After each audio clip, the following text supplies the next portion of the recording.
जय जिनेन्द्र मैम, जय Hind and good afternoon. Good afternoon, sir. Jai Hind. Section 3 ground A. Yes, sir. Okay, you're asking me question, right? Yes ma'am, revision first. So, Section 3, Ground A is frivolous natural laws. Uh, B, is for prejudice. C, C is for discovery. Uh, D, T is for efficacy and new use. E, E is for mere admixture. F, Is for F is for known substances or known device. Am I rearrangement? Mere rearrangement for F. G, Omitted. E, F, G. H is for horticulture or agriculture. I is for instrument, medical related or anything, surgeries like that. J is for plants and animals or microorganisms. K is for mathematical method, business model, and computer per se. L is for literary work, artistic work, musical.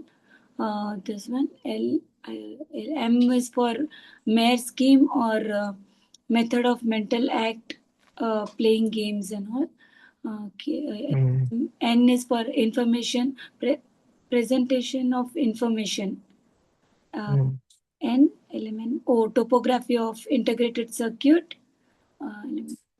P is for known properties, traditional properties. Yes. Perfect ma'am.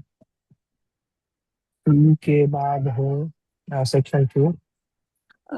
Invention related to atomic energy is not patentable. 5, 5 is omitted. 6, 6 is for who who uh, who can who can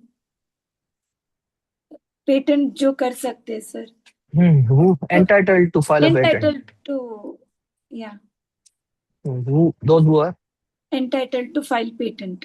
Those who are entitled to file patent. कौन है वो? True and first invent for true and first inventor. फिर assignee, legal representative. कैसे alone और jointly? कौन नहीं कर सकते हैं फाइल, वो कहाँ पर मेंशन है? सर वो अभी तो हुआ था ना सर, सेक्शन 3 में. who are not, oh that is नहीं, दोस्त वो आर नॉट एन इन्वेंशन। अब invention. कौन फाइल नहीं कर सकते हैं? कौन फाइल नहीं कर सकता है? जहां पर रेसिप्रोसिटी अलाउड नहीं है, वैसी कंट्रीज के नाम किस सेक्शन में? Section 134. Yes, correct. section 134. Section 7, question number 1। Form of application. Okay, Form of application. Then in that हम लोगों ने PCT का किया था sir. One application for how many invention? One application for one invention or a group of invention for one inventive. कुछ था sir वैसे आपने सिखाया था. ग्रुप ऑफ इन्वेंशन, ये आपने सेक्शन 10 से कल आपने पढ़ा होगा, मैंने जो वीडियो भेजा है ना। Yes sir. हाँ, वहां से आपने ले लिया। Group, sorry, group of invention linked to one inventive concept, ये आपने पढ़ा। हाँ यस सर पढ़ा था. Group of invention relates to one inventive concept, अगर ये भी है तब भी आप एक एप्लीकेशन फाइल कर सकते हैं for a patent. Yes sir. Okay, next, one application for one patent. अब आते हैं पीसीटी का टर्म कहाँ से स्टार्ट होता है? पीसीटी का टर्म प्रायोरिटी डेट से चालू होता है. इंटरनेशनल कौन? फाइल. हाँ, प्रायोरिटी डेट से नहीं, इंटरनेशनल फाइल चालू गलती होता है जी। और ये अपना आगम हुआ जो बबू चाहिए आपने आंगीना अनऑपर्चुनिटी। कन्वेंशनल एप्लीकेशन में टर्म कहाँ से स्टार्ट होता है? वो प्रायोरिटी डेट से चालू होता है सर. नहीं, दोनों में से किसी में भी प्रायोरिटी डेट से स्टार्ट नहीं सॉरी होता है। सॉरी. पीसीटी में चालू होता है इंटरनेशनल फाइलिंग से. कन्वेंशनल एप्लीकेशन में जब इंडिया में फाइल होता है तब से ही चालू होगा सर. ये कभी मत भूलिएगा, इससे क्वेश्चन आ सकता है। Yes sir. और यहाँ पर प्रायोरिटी की बात नहीं है, किसकी बात है? पीसीटी और कन्वेंशनल एप्लीकेशन की बात है सर, कि वो नहीं, हाँ टर्म की बात है, टर्म की बात है। 20 साल की अवधि की बात है। ओके अगर नोट कर रहे हैं तो कर लीजिए, क्योंकि यहाँ पर आप कंफ्यूज हो रहे हैं बार बार।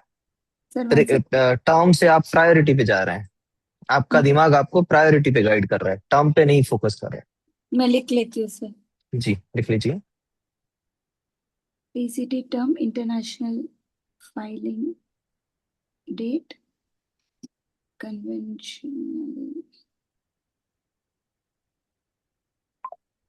Application is India. सर ये सिर्फ इंडिया के लिए इंडियन डेट फाइलिंग है या कोई भी कंट्रीज में उनका डेट ऑफ फाइलिंग होगा?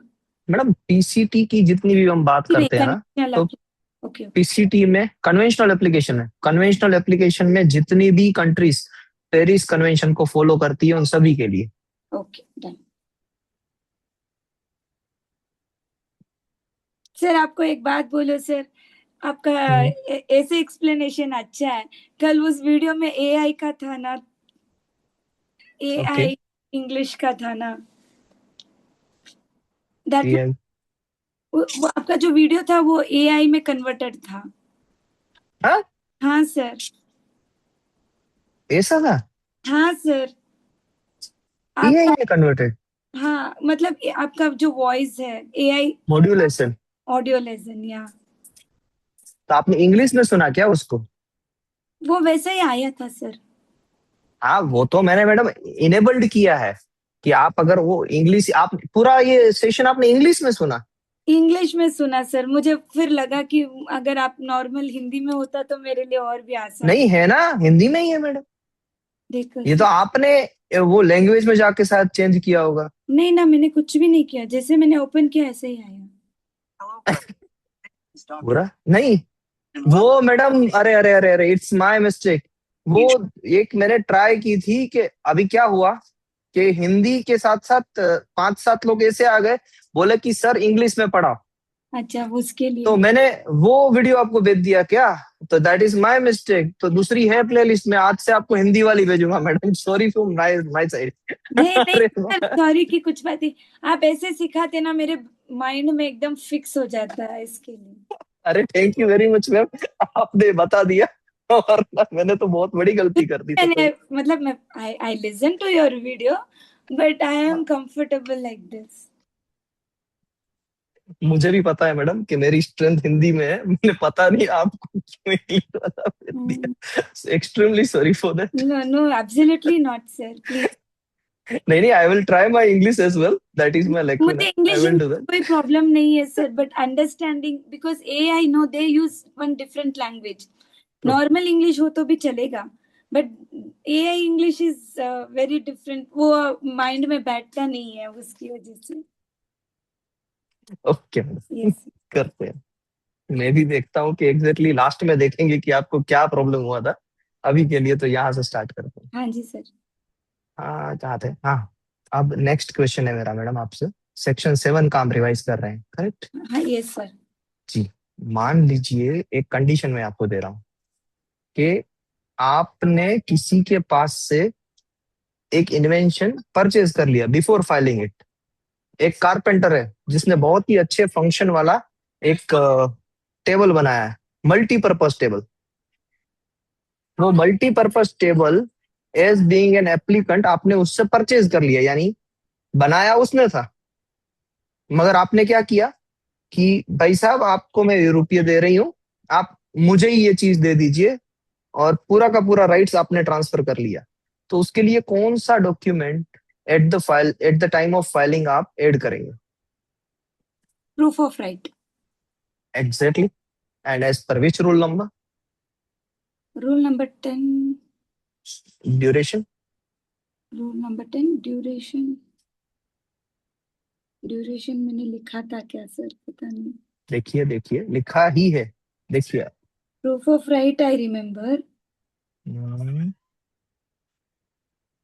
Sir, section 10 I just remember like that, but यहाँ पे रूल 10, रूल 10, हाँ rule and 10। 6 months from the filing date of application in India. 6 month from the filing date of application in India.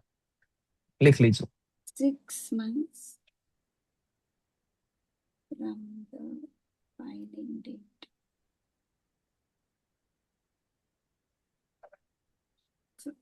Okay sir. File करके 6 months के अंदर हम लोगों को proof of right we have to submit. Hmm. हाँ जी sir. Proof of right में किसका नाम आएगा? वो कारपेंटर का।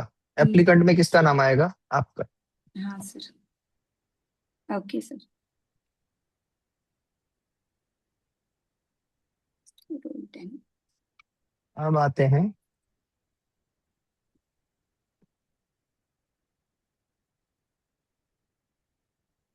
हाँ आपने पढ़ाया था कल, with in 6 months from the rule 9। Section 7 तक हो गया मैडम। हाँ जी सर। अब इसके अलावा क्या पढ़ाया था और क्या चीजें कुछ नहीं? फिर चलिए। आगे सर के हाँ जी, पूछूं मैं क्वेश्चन मैडम या आप कुछ कहना चाहते हैं? नहीं, आप क्वेश्चन पूछ सकते हैं हाँ सर। जी। क्वेश्चन है कि कन्वेंशनल एप्लीकेशन कितने महीने में फाइल करनी होती है?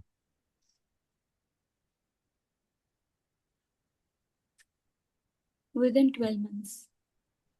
पीसीटी एप्लीकेशन में इंटरनेशनल फाइलिंग कितने महीने में फाइल करनी होती है?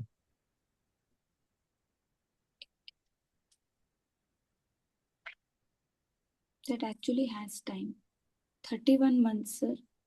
नहीं। 31 month from the priority that is for national phase filing. International filing कब तक करनी होती है?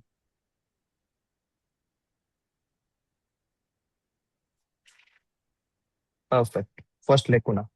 Late me clarify to you. नहीं मैडम, यही चीजों से मुझे पता चलेगा कि आपको क्या समझाना है। कल ये सारी चीजें हो गई, मगर फिर आज रिवाइज किया तो ये पता चला ना आपको एग्जैक्टली यहाँ पर प्रॉब्लम है। अभी क्लियर करते हैं, कौन सी बड़ी बात है।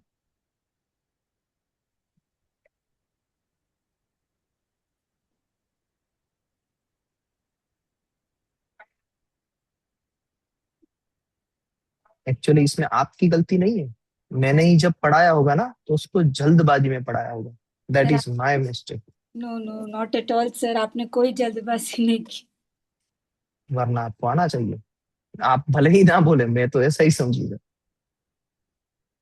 नहीं सर, एक बार अगर मैं रिवाइज कर देती तो ये इशू नहीं होता। सर, या तो हालांकि शार्पनेस में भी ये होता है कि माहौल इफेक्ट होता है, एनवायरमेंट मैटर्स। चलिए आते हैं इस सेक्शन पे। अरे अरे, मैंने स्क्रीन तो सेव की नहीं, ऐसे ही मत करो। सॉरी हाँ मैडम, मैं स्क्रीन शेयर करना भी भूल गया।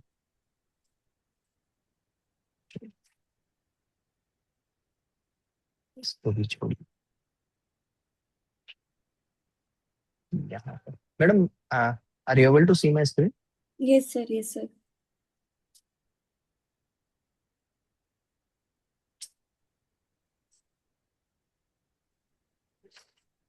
यहाँ पर है मैडम पीसीटी एप्लीकेशन, यानी उसमें हम एग्जांपल ले रहे हैं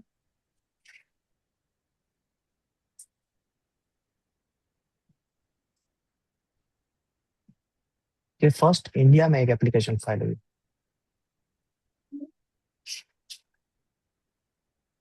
तब 1/1/25। अब जब पीसीटी एप्लीकेशन फाइल करते हैं ना मैडम, हाँ जी सर। पीसीटी रूट से, ये यहाँ पर हम एग्जांपल ले रहे हैं, पर्टिकुलरली पीसीटी। पीसीटी रूट का ले रहे हैं। तो उसमें मैडम सबसे पहले करना होता है इंटरनेशनल फाइलिंग 12 महीने में। Within 12 month one need to file international filing.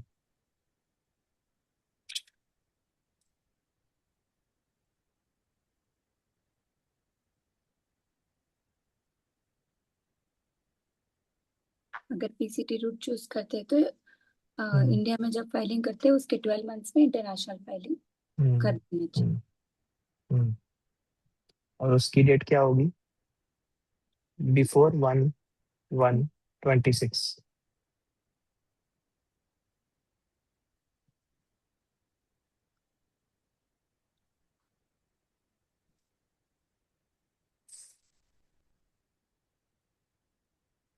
ये था फर्स्ट स्टेप और ये था सेकंड स्टेप। ये जो सेकंड स्टेप है, सेकंड स्टेप, फर्स्ट स्टेप क्या था? आपने हाँ, इंडिया में एप्लीकेशन फाइल की। करेक्ट।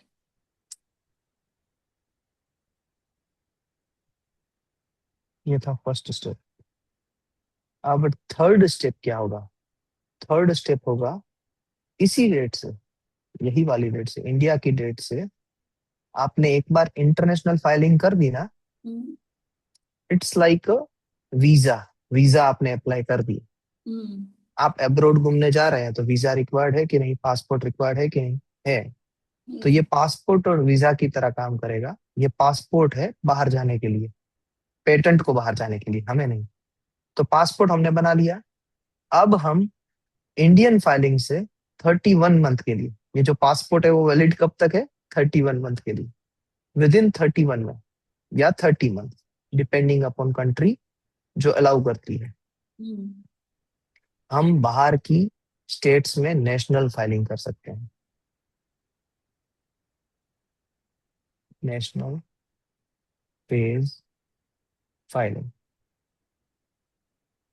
ये है थर्ड स्टेप। आप समझाइए, आपको क्या समझ में आया ये एक्सप्लेनेशन से? बोलते हैं सर इंडिया में फाइल करके 12 मंथ्स के अंदर अपने को इंटरनेशनल फाइलिंग करना if we choose PCT route. Okay, and after that within 30 to 31 months we can file national phase in that country within 30 to 31 month, but from which date? from Indian date of filing. From Indian date. दोनों के दोनों criteria में madam हम Indian date से ही आगे बढ़ रहे हाँ सर।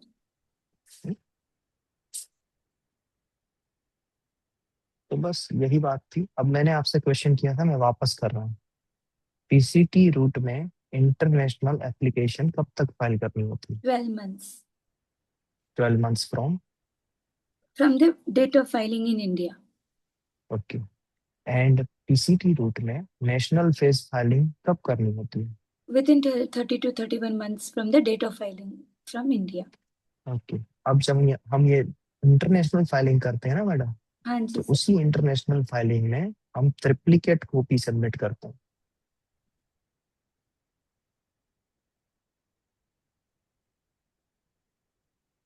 अगर फिजिकल फाइलिंग करें तो, अगर हम ऑनलाइन फाइलिंग करते हैं, ई फाइलिंग करते हैं, तो हमारी जो एप्लीकेशन है उसकी 3 कॉपीज बनती है। कौन कौन सी? Sir, home copy which has to hmm, given to the home itself. Then कहाँ पर जाएगी? ये दिल्ली जाएगी सर, दिल्ली ऑफिस। एग्जैक्टली, फिर एग्जैक्टली। देन सेकंड, फिर सेकेंड होगा रिकॉर्ड कॉपी सर। वो कहाँ पर वो जाएगी? जाएगा इंटरनेशनल ब्यूरो, वाइपो में जाएगा sir. Third copy? Record third copy search copy sir, वो जाएगा आईएसए इंटरनेशनल सर्च अथॉरिटी के पास। Perfect madam. अब मुझे आईएसआर कब तक मिलेगा? आईएसआर कब तक मिलेगा?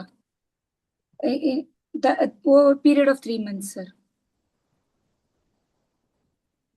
दो टाइमलाइन है, आपने एक तो सही बताई और वो भी आधा सही बताया। आधा 3 months from which date? within 3 months, the period of 3 months from the date of receipt of the search of. copy by the तो search in, authority.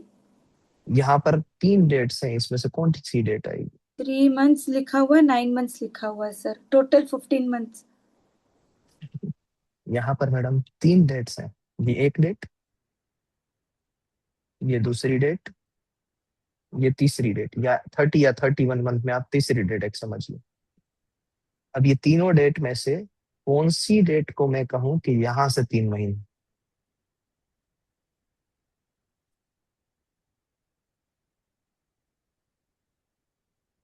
Sir, from the date of international filing, sir. क्योंकि international filing पे ही हम triplicate submit करते हैं, it Yes, means यहाँ पर ही हमने international search copy submit की, yes, sir.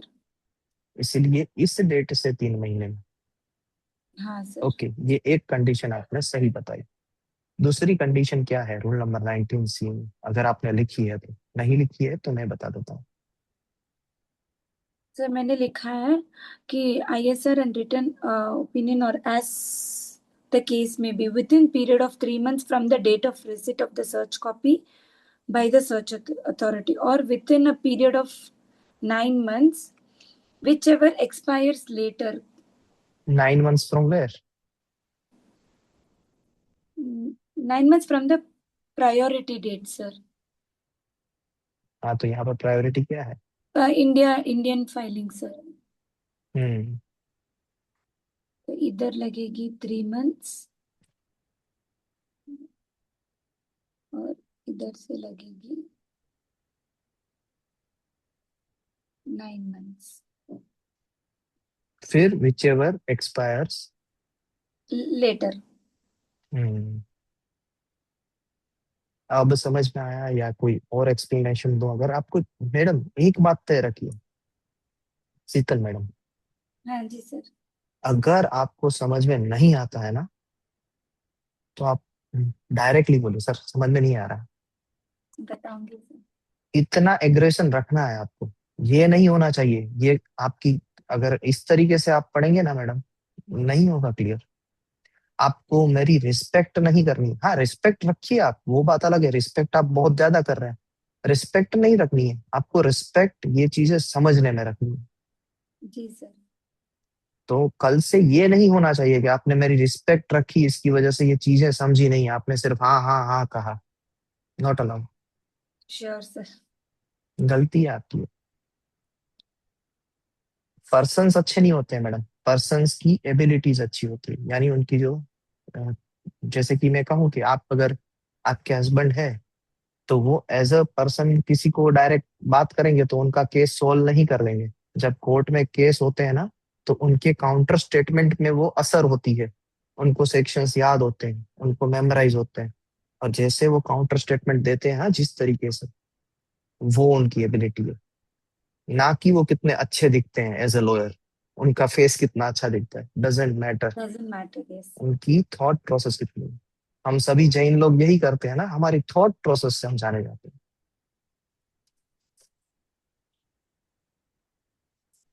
चलिए निकाल दिया, लेट्स चेक वेदर मैंने जो आपको अभी लेक्चर दिया है उसका असर है कि नहीं है।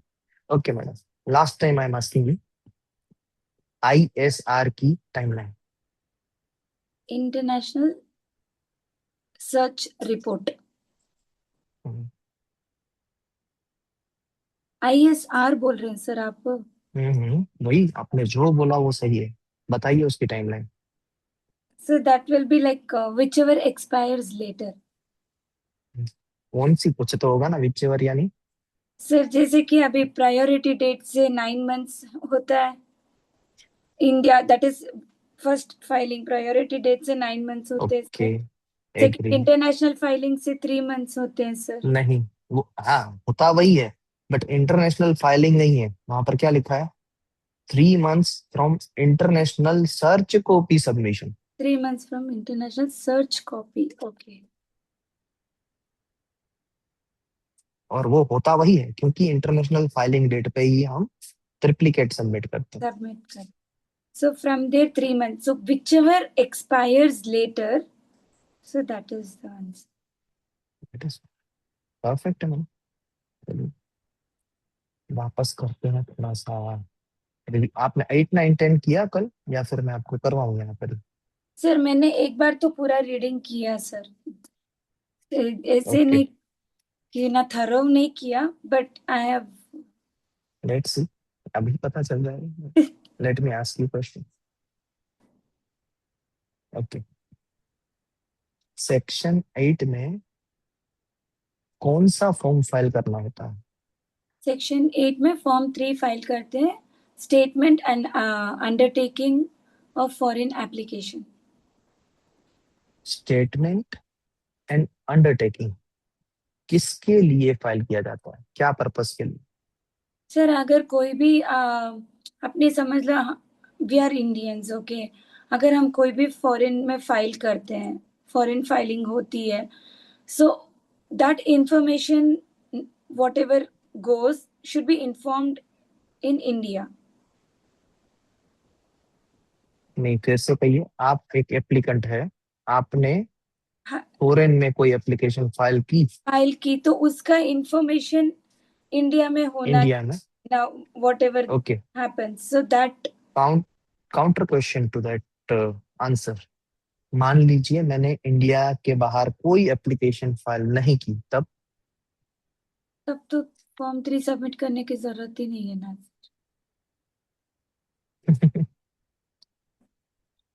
क्योंकि फॉरेन फाइलिंग करूंगी नहीं तो जरूरत पड़ेगा तो करूंगी ना। अब इसको करेक्ट कर लीजिए। अगर आपने नहीं भी की, अगर आपने फॉरेन फाइलिंग नहीं भी की, तो आपको अपना स्टेटस ऐसे देना होगा कि टिल डेट मैंने कोई भी फॉरेन फाइलिंग नहीं की है। Okay, so that information to be given. Hmm, yes sir. लिख लीजिए।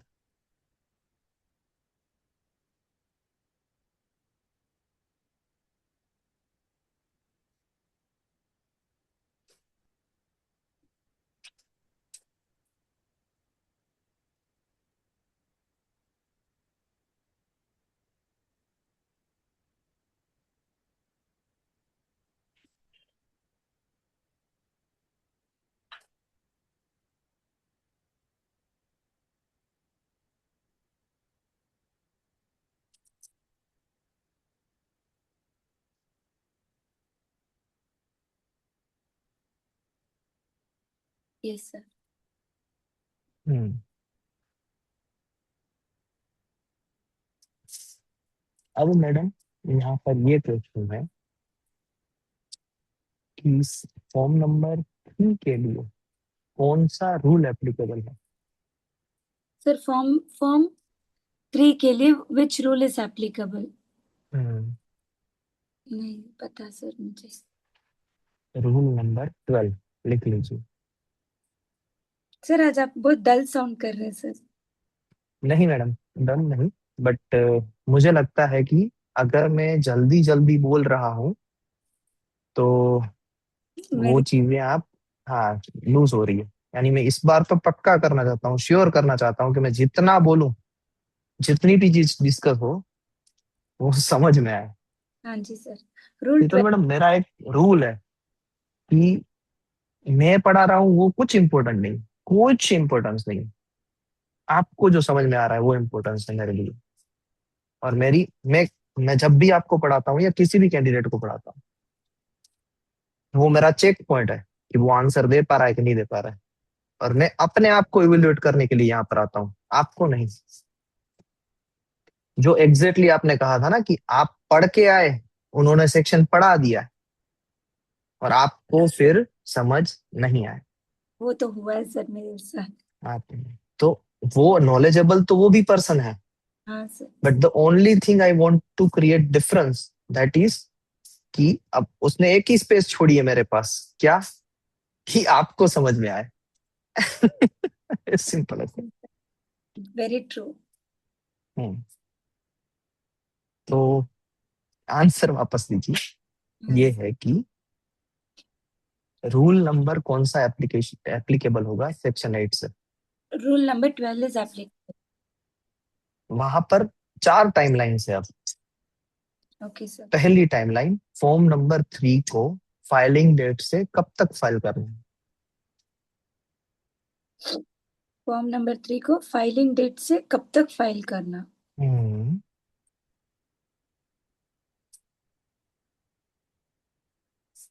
May be within 6 month sir. Perfect. Sir मैं भी अंदाजा नहीं, लगाया सर। यही सही है मैडम। अगर नहीं लिखा है तो लिख लीजिए, फाइलिंग डेट से 6 मंथ में।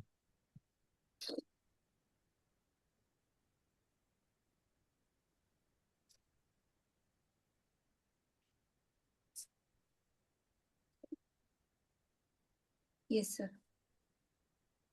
सेकंड, अगर फर्स्ट एग्जामिनेशन रिपोर्ट में आपसे मांगा गया फॉर्म नंबर 3 की डिटेल्स, तो कब तक प्रोवाइड करनी है?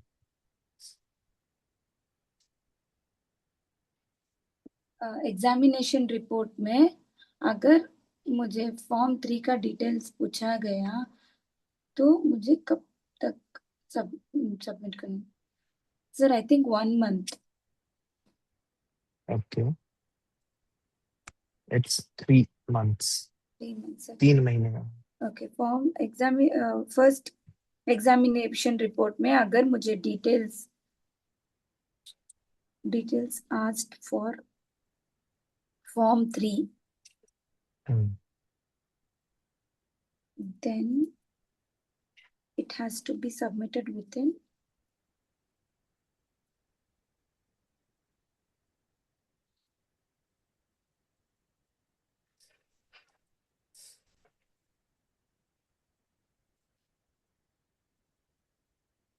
Yes sir. एंड अगर इन बिटवीन कभी भी कंट्रोलर आपसे डिमांड करते हैं फॉर्म नंबर 3 की डिटेल्स, तो वो आप कब तक फाइल करेंगे?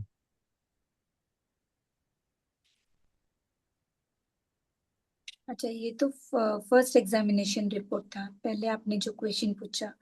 अभी जो क्वेश्चन है that is controller.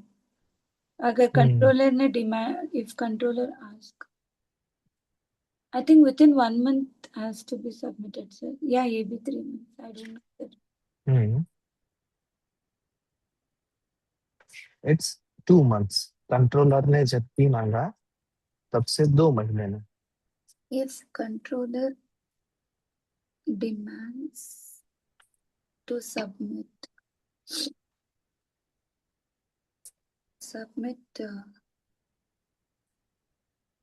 form 3, then it has to be submitted within 2 months.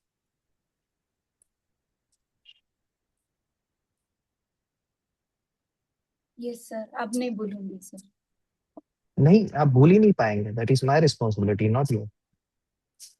Now it is fixed. This rule 12 is applicable. There are 3 timelines for the section 8. The first thing is from the filing date, it is 6 months. Second is if in first examination report, if they demand that details of form 3 has to be given, then the 3 months, within 3 months we have to submit. If controller demands, then it is within 2 months we have to submit. Yes sir.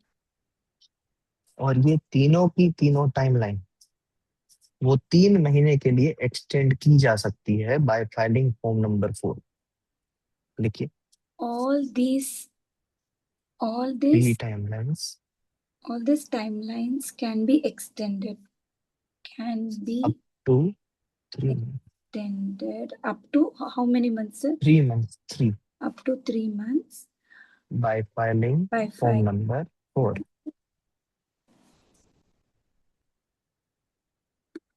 Yes. And पर month की उसकी fees है 2,000 rupees per month. Per month extension की fees है 2,000 rupees. Per month extension fee is 2000 rupees sir. ये तो बहुत अन्याय है।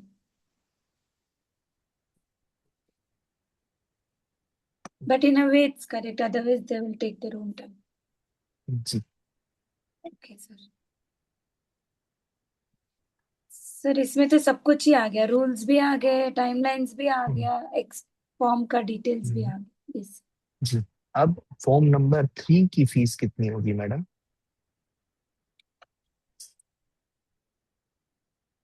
सर मुझे लगता है कोई फीस नहीं होनी चाहिए। ओके, कोई फीस नहीं है। फॉर्म नंबर 3 की फीस 0 रुपीज है, लिख लीजिए। नो फी, क्योंकि it is just a form, nothing we are doing in that. Okay.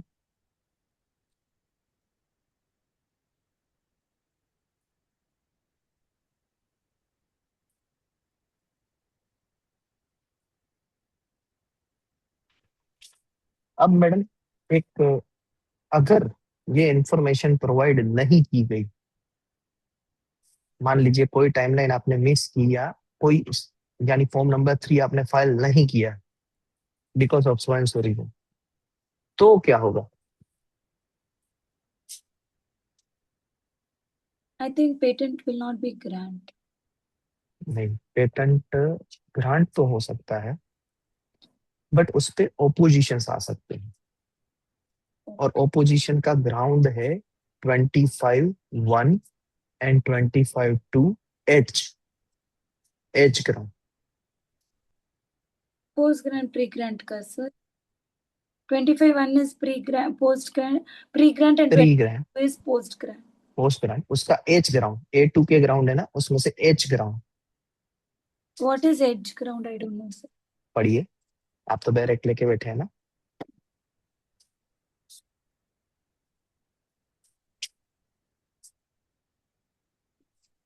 अच्छा, A ground, B ground, that one. Okay. H,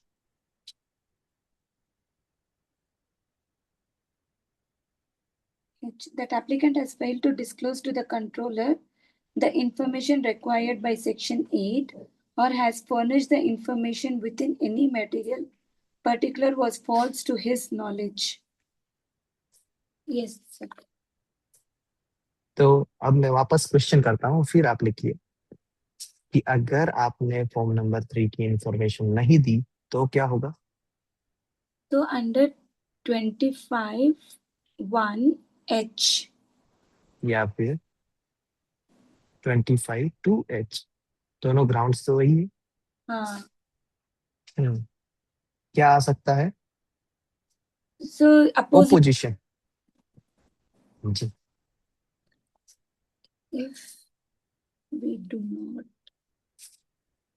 So 1 second, I'll finish this line. Yes yes, If we do not submit, if we do not submit this form 3, then under section 25(1)H and 25(2)H, we can get a position. This language is not correct, no sir. We can get a position.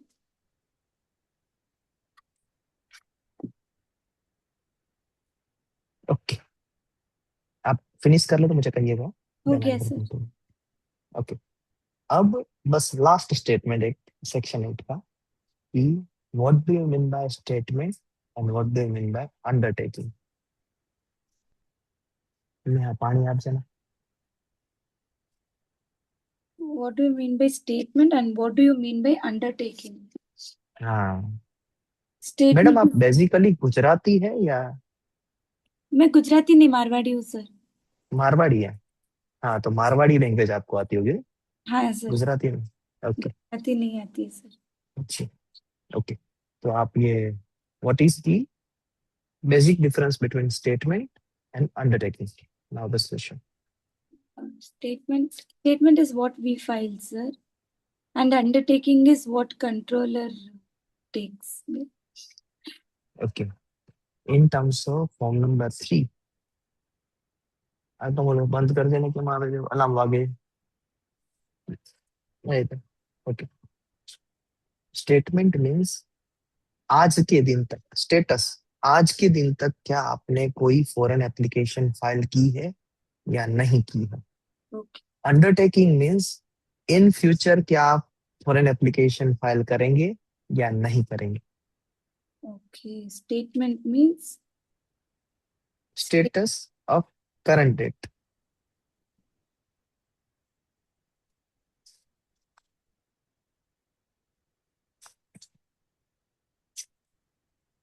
What is already done.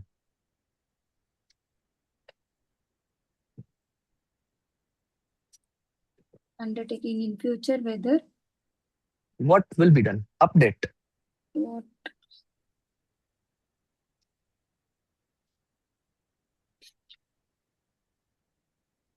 sir आपने तो मतलब it is there everything in your tip of the finger.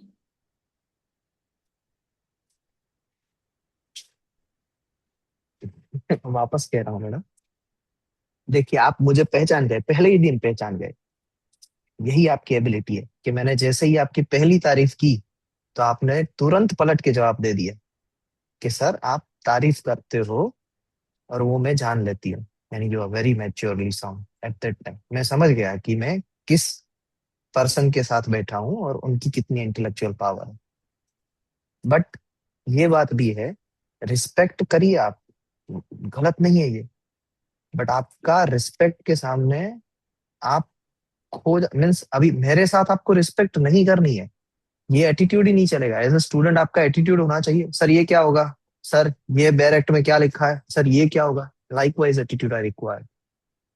यानी आपको ढूंढ ढूंढ के वो पकड़ना है मुझे कि मैं कहाँ पर आपको छोड़ रहा हूँ या आपको इन्फॉर्मेशन कहाँ नहीं मिल रही है। जो आपका पहले वाला गुस्सा है ना, कामनेस इतना अच्छा नहीं है मैडम। ओके। थोड़ा सा आपको पावर रखना पड़ेगा, और नहीं होगा तो मैं आपको पावर में लाऊंगा।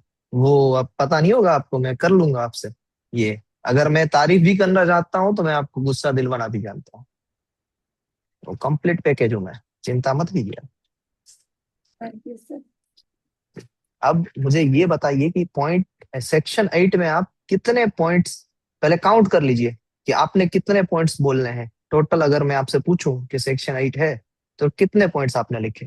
1 2 3 4 5 6 7 8 points I have written, sir. छोटे छोटे क्रक्स में मुझे बताइए, पहला पॉइंट क्या है। सर अगर फॉरेन फाइलिंग नहीं भी किया हो, even after that we have to form, समझ गया। Second. or that comes under rule number 12, even that I have to remember. Third.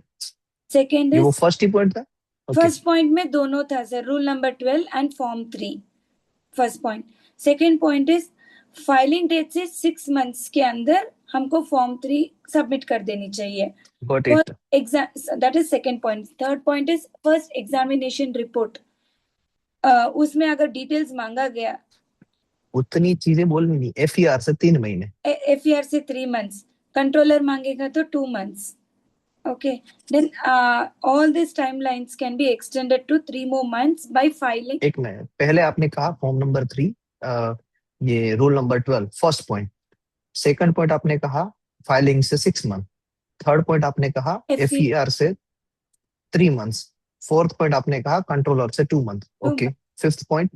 if all these timelines get extended, matlab if we want to extend the timelines, then we have to submit form 4, and this can be extended for another 3 months by paying uh, per month extension fee 2000 rupees. So next. that is the next point. After that, no fee for form 3, okay otherwise there is next. no form fee. अगर हम लोगों ने submit नहीं किया form 3, even after that, then section 25(1)(h and section 25(2)(h से हमको opposition मिल सकती है। Last point. The last point is, what is statement and undertaking? Statement is the current status, about the current status, and undertaking is what we will be doing in the update. future. Update is, हो गया madam. अब आप जब भी section 8 को revise करेंगे तब सबसे पहले ये याद रखिएगा कि आपने 8 पॉइंट बनाए, yes sir, और आपने माइंड में आप रिवाइज करेंगे कि 8 पॉइंट आपको एसेस हुए कि नहीं। yes sir, बाकी सारी टाइम पे आपके पास शायद टाइम नहीं होगा। सोने से पहले भले ही आप बच्चों को सुला रहे हैं और बच्चा सो गया है, आंखें बंद करके ये रिवाइज कर लीजिए, मैं हूं या नहीं हूं। 8 पॉइंट आपको मिलने चाहिए। 8 पॉइंट नहीं है, बाजू में ही बुक रखिए, कौन सा पॉइंट नहीं आया, चलो टिक हो गया। yes sir, not for this section, for every section. yes sir, आप देख रहे हैं कि मैं अब आपको PPT से नहीं पढ़ा रहा हूँ। हाँ जी I sir, changed my methodology. I am experimenting something, but let's see whether it will work or not. But I think this is the best thing that you required. I think so. Let's see whether it will work or not.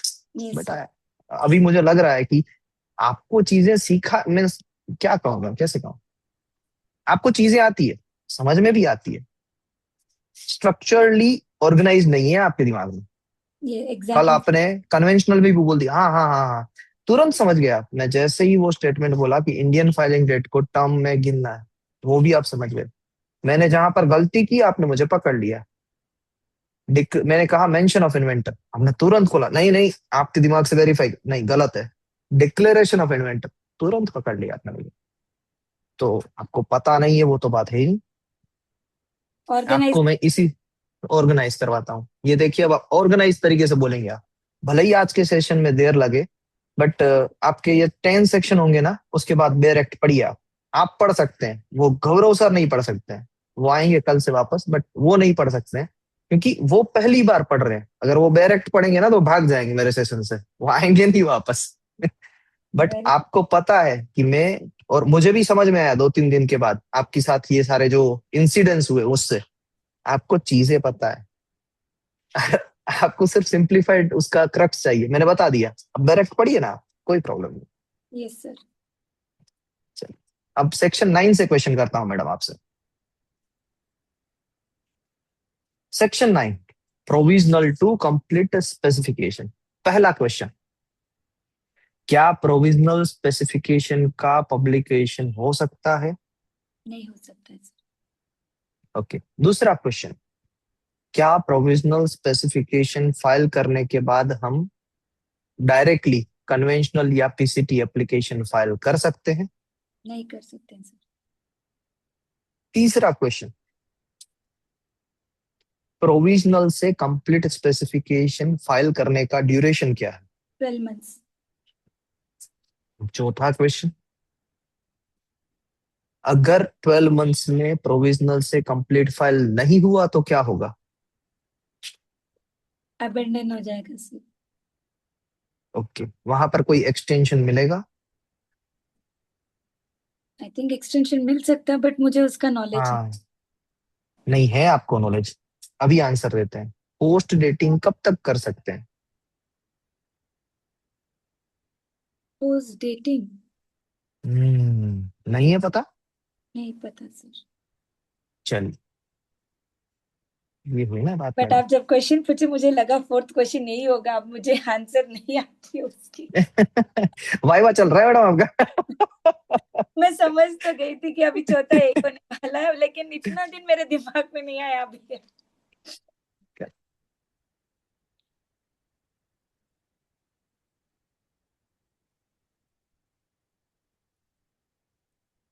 Section 9 की हम बात कर रहे हैं,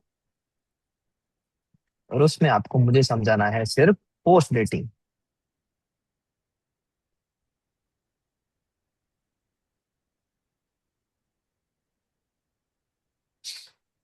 okay. Post dating को समझने के लिए आप पहले समझिए कि कन्वे पहले हम प्रोविजनल स्पेसिफिकेशन फाइल कर रहे हैं। तो प्रोविजनल स्पेसिफिकेशन को मैंने पीएस से शॉर्ट फॉर्म में लिखा है। प्रोविजनल स्पेसिफिकेशन मैंने फाइल किया 1/1/24 को। तो अब मुझे कब तक कंप्लीट स्पेसिफिकेशन फाइल करना था? 1125 सर। 1/1/25। मान लीजिए कि इस डेट पे मैं नहीं कर पा रहा हूं ये file. Hmm. I am not in a position to file complete complete. Specification within 12 months. So what can I do? I can post date. I can post date my priority dates up to 6 months. What I can do? I can post date it up to 6 months. तो filing date को ही change कर देंगे sir. Hmm. Why? Because अगर ये filing date ही मेरी change हो जाए up to 6 month, तो नई डेट मान लीजिए कि 5 महीने तक मैंने इसको पोस्ट डेट किया, तो नई डेट क्या होगी? तो सपोज हमने इसको पोस्ट डेट किया up to one 5 month. Six twenty four हाँ जी, तो ये मेरी प्रोविजनल की फाइलिंग डेट हो गई 1/6/24। तो अब कंप्लीट में कब तक फाइल कर सकता हूं? अगर प्रोविजनल की फाइलिंग डेट ये है तो कंप्लीट कब तक फाइल कर सकता हूं? तो वो भी हो सकता है ना सर, 1625। बस ये पर्पस के लिए पोस्ट डेट किया जाता है। एंड ये होता है कॉन्सेप्ट पोस्ट डेट का। रुकिए रुकिए, लिखने से पहले रुकिए। एक इसका डिसएडवांटेज है। क्या डिसएडवांटेज है? पहले हमें कौन से डॉक्यूमेंट एंटीसिपेट करते थे? ये डेट से पहले वाले। अब हमें कौन से डॉक्यूमेंट एंटीसिपेट करेंगे? ये डेट से पहले वाले। यानी हमने अपनी 5 मंथ की नोवेल्टी दांव पे लगा दी। Any doubt? No sir. समझ पा रहे हैं? समझ। एक बार आप एक्सप्लेन कीजिए कि मैंने क्या कहा। सर अभी प्रोविजनल प्रोविजनल स्पेसिफिकेशन हम लोगों ने समझ लो जनवरी फर्स्ट 1/1/24 को सबमिट किया है। So within 12 months we have to submit complete specification, but we are unable to do that. हम कोई वजह से हम कर नहीं पाए, तो उसकी वजह से हमको पोस्ट डेट करवाना पड़ा प्रोविजनल स्पेसिफिकेशन के डेट को। वहां पे हम लोग 6 months तक टाइम है, बट हम लोगों ने 5 months किया है। 5 months किया है तो 1624। तो again we are getting 1625, 12 months from that time. लेकिन इसमें हमारा क्या ड्रॉबैक होगा, मीन्स 5 months का novelty we are losing, because वो डेट पे कोई और अगर फाइल किया होगा तो they will get first priority. अभी और रुकिए, इसको और डिटेल में लेके जाते हैं। मान लीजिए कि ये प्रोविजनल नहीं, मैंने कंप्लीट फाइल किया था। उठाती। हाँ, मैंने कंप्लीट फाइल किया था। और अब मुझे यहां पर कन्वेंशनल एप्लीकेशन या पीसीटी इंटरनेशनल फाइलिंग करनी है। क्या फाइल करना है? कन्वेंशनल। कन्वेंशनल एप्लीकेशन या फिर पीसीटी इंटरनेशनल फाइलिंग। तो उसके लिए भी मेरे पास कितना टाइम है? 12 months। 12 months। If I am not in a position to file on the 12th month, यानी मैं अगर पोजीशन में नहीं हूं बाय 1/1/25, तो मैं कंप्लीट स्पेसिफिकेशन की प्रायोरिटी को भी पोस्ट डेट करवा सकता हूं। ओके। तो फिर यहां पर जो यही डेट में अगर मैं लिख दूं, तो ये इस तरीके से हो जाएगा कि इस डेट पे क्या होगा? कंप्लीट स्पेसिफिकेशन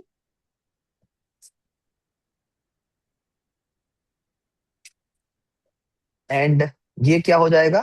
कन्वेंशनल फाइलिंग या PCT international filing.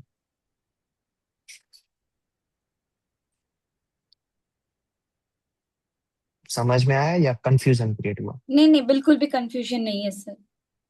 I am very बस क्लियर। अब आप लिख लीजिए, ये है पोस्ट डेटिंग का पूरा मामला।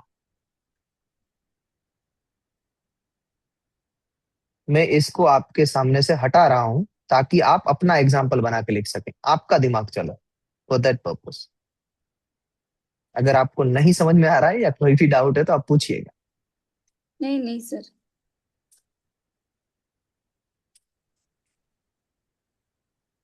This one is easy, I can understand.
Yes sir.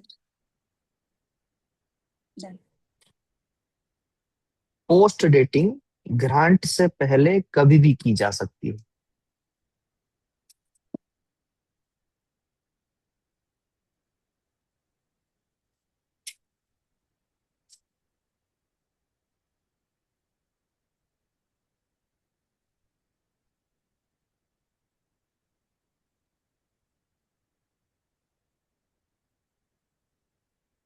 Yes sir.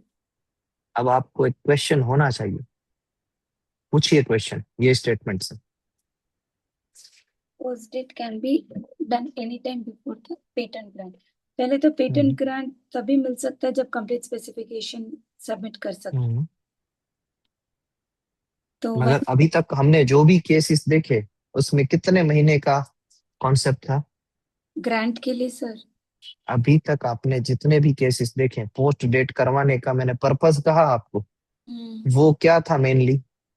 अगर 12 मंथ्स एक्सीड हो गया तो 6 मंथ्स हम्म। मतलब तो तो फिर ग्रांट से पहले क्यों रखा है इसको? कोई ताकि कोई अगर 6 महीने का टर्म भी बढ़ाना चाहता है तो टर्म भी बढ़ा सकता है। यहाँ से टर्म भी बढ़ रहा है 6 महीने। कौन सा टर्म सर?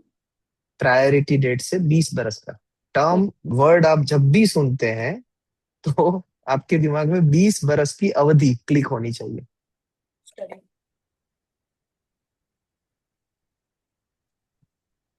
सर नहीं, why sorry, that's great. Even he sounds very confident. आप नहीं है।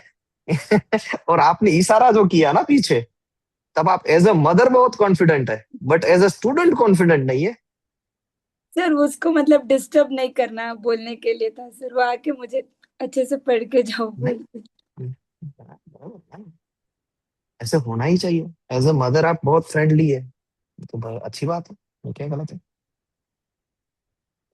अच्छा, तीनों बहुत सपोर्ट करते हैं सर, हस्बैंड दोनों बच्चे। जब मेरा तब भी तब भी ही आप इतना पढ़ पाते हैं, इतने काम नेचर से और इतने शार्प माइंड से। खाना भी खुद से लेके खा लेते हैं सर। ये तो आपका खौफ होगा तो फिर। नहीं सर, अगर मैं पढ़ाई कर रही हूँ उनको भूख लगती है तो वो ऐसे डिस्टर्ब नहीं करते, जो भी सॉरी, है वो एडजस्ट कर रहे अंडरस्टूड। अरे मैडम, मैं तो मस्ती कर रहा हूँ। हैं। हाँ ऐसा सीरियसली मत लीजिए। Sir, so term also can be extended.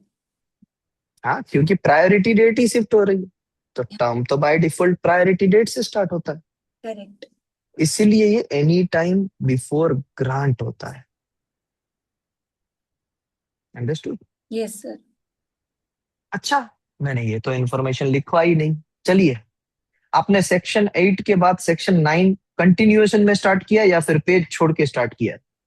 Continuation. मैंने क्या कहा था कल?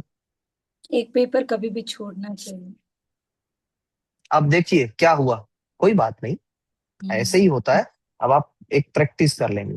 यस। सेक्शन 8 में जो भी हमने बात कही हम्म। कि स्टेटमेंट देना है, अंडरटेकिंग देना है, वो till grant of the patent देना है। सेक्शन 8 में फॉर्म नंबर 3 की इंफॉर्मेशन भी till grant of the patent देनी है। ये लिख लीजिए कहीं पर भी, ये सारी अपडेट्स देनी है कब तक? Till grant of the patent, okay. Grant के बाद नहीं। ऑल दीज मतलब form 3 we have to submit before the grant. हाँ, देखिए मैडम, फॉर्म 3 का हमने 3 टाइमलाइन लिया। हाँ। नंबर 1 की फाइलिंग से 6 महीने, हाँ। एफईआर से 3 मंथ्स। 3 महीने, अब तीसरा है ना कंट्रोलर के डिमांड से 2 मंथ्स। 2 महीने। मगर वो कंट्रोलर ग्रांट से पहले ही डिमांड करेगा, हम्म।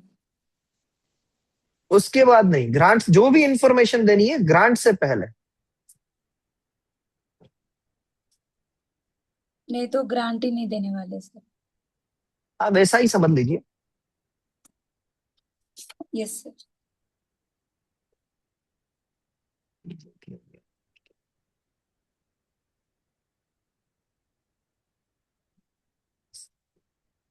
नेक्स्ट, सेक्शन 9 में आ जाइए। अब ये सेक्शन 8 की बात कंप्लीट हुई। अब 9 में पॉइंट आता है पोस्ट डेटिंग हो गया। हाँ, एक पॉइंट ये, मान लीजिए आज की डेट में हमने कंप्लीट स्पेसिफिकेशन फाइल किया था, क्या हम उसे प्रोविजनल की तरह ट्रीट कर सकते हैं?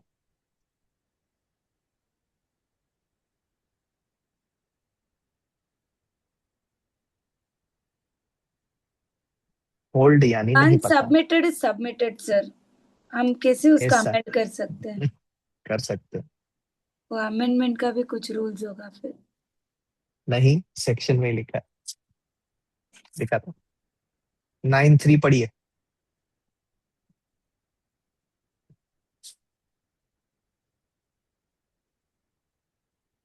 Where an application for a patent not being a convention application or application filed under the PCT designated India is accompanied by a specification purporting to be complete specification. The controller may, if applicant so requests at time within 12 months from the date of filing of application, direct that such specification shall be treated for the purpose of this act as provisional specification and proceed with the application accordingly.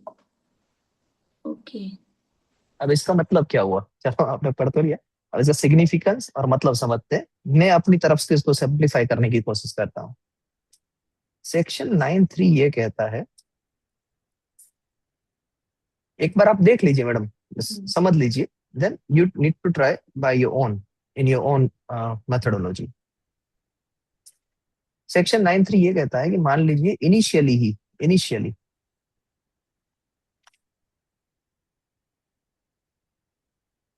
आपने जो application file की, वही complete specification file की है। मान लीजिए कि 1/1/25 को आपने कंप्लीट स्पेसिफिकेशन फाइल किया।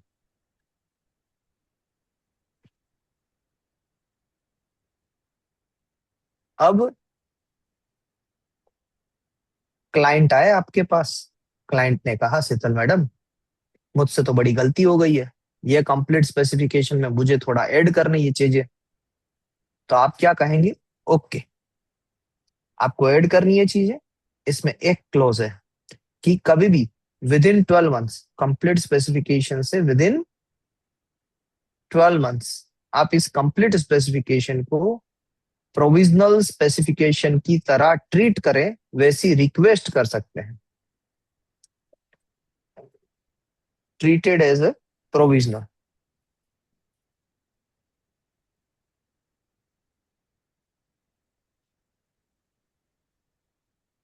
कौन सा वाला? यही क्या? Complete specification.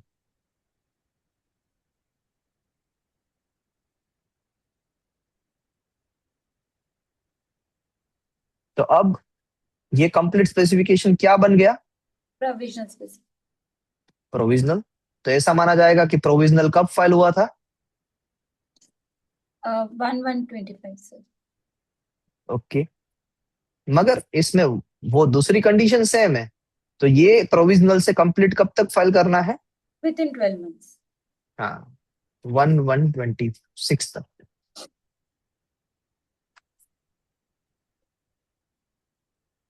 अब कोई डाउट है तो बताइए। नहीं sir, perfect. Perfect sir.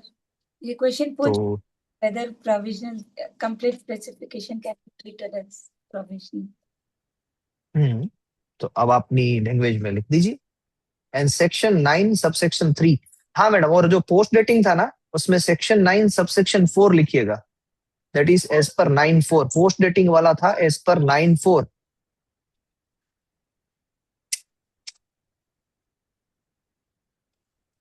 And ये कंप्लीट को प्रोविजनल करना है, it is as per section 9(3).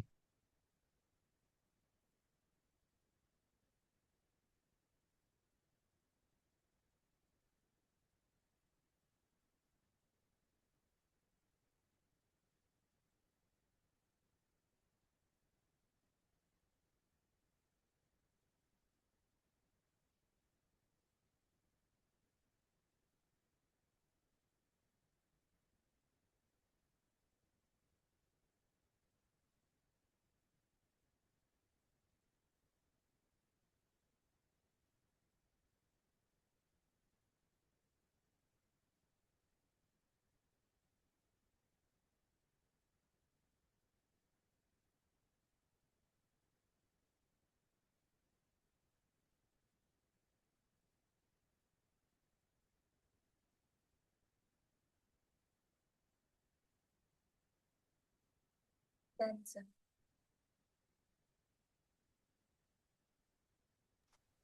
Done ma'am. Okay.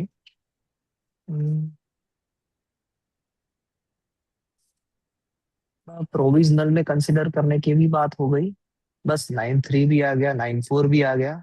जी हाँ, अब एक ही बात बाकी है सेक्शन 9 में। That question is,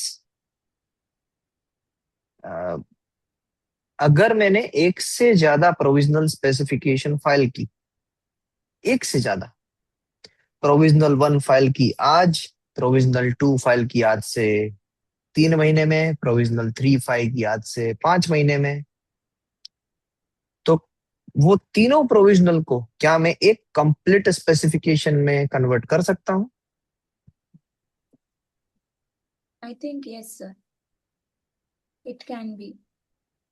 up to which date? Sir, whatever it is, I think from the first provisional specification, 12 months. Then और बाकी की एप्लीकेशन को वहां पर कोग्नेट एप्लीकेशन बोला जाएगा। क्या बोला जाएगा? कोग्नेट application. net application. Okay.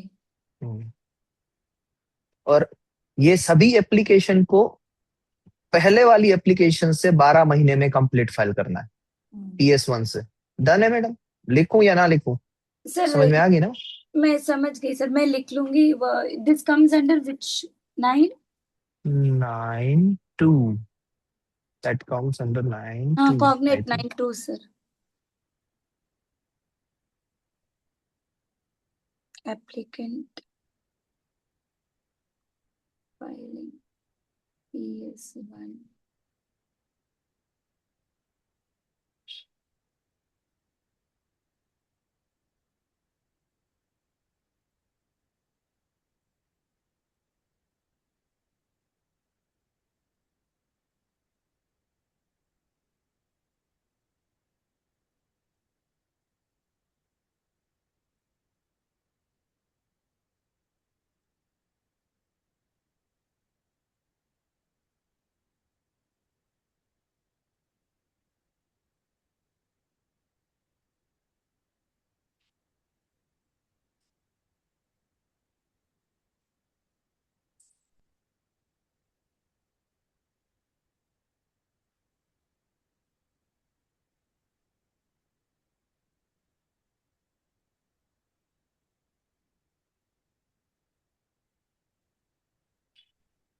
Yes sir. Okay. Sir of course एक ही कंप्लीट स्पेसिफिकेशन में डालना पड़ेगा ना सर, वॉट एवर 3 बार 4 बार कुछ भी करो, they cannot make multiple complete specification, right? But that you are concluding because you are having a knowledge of patent. यही चीज आप अपने हस्बैंड से पूछिए।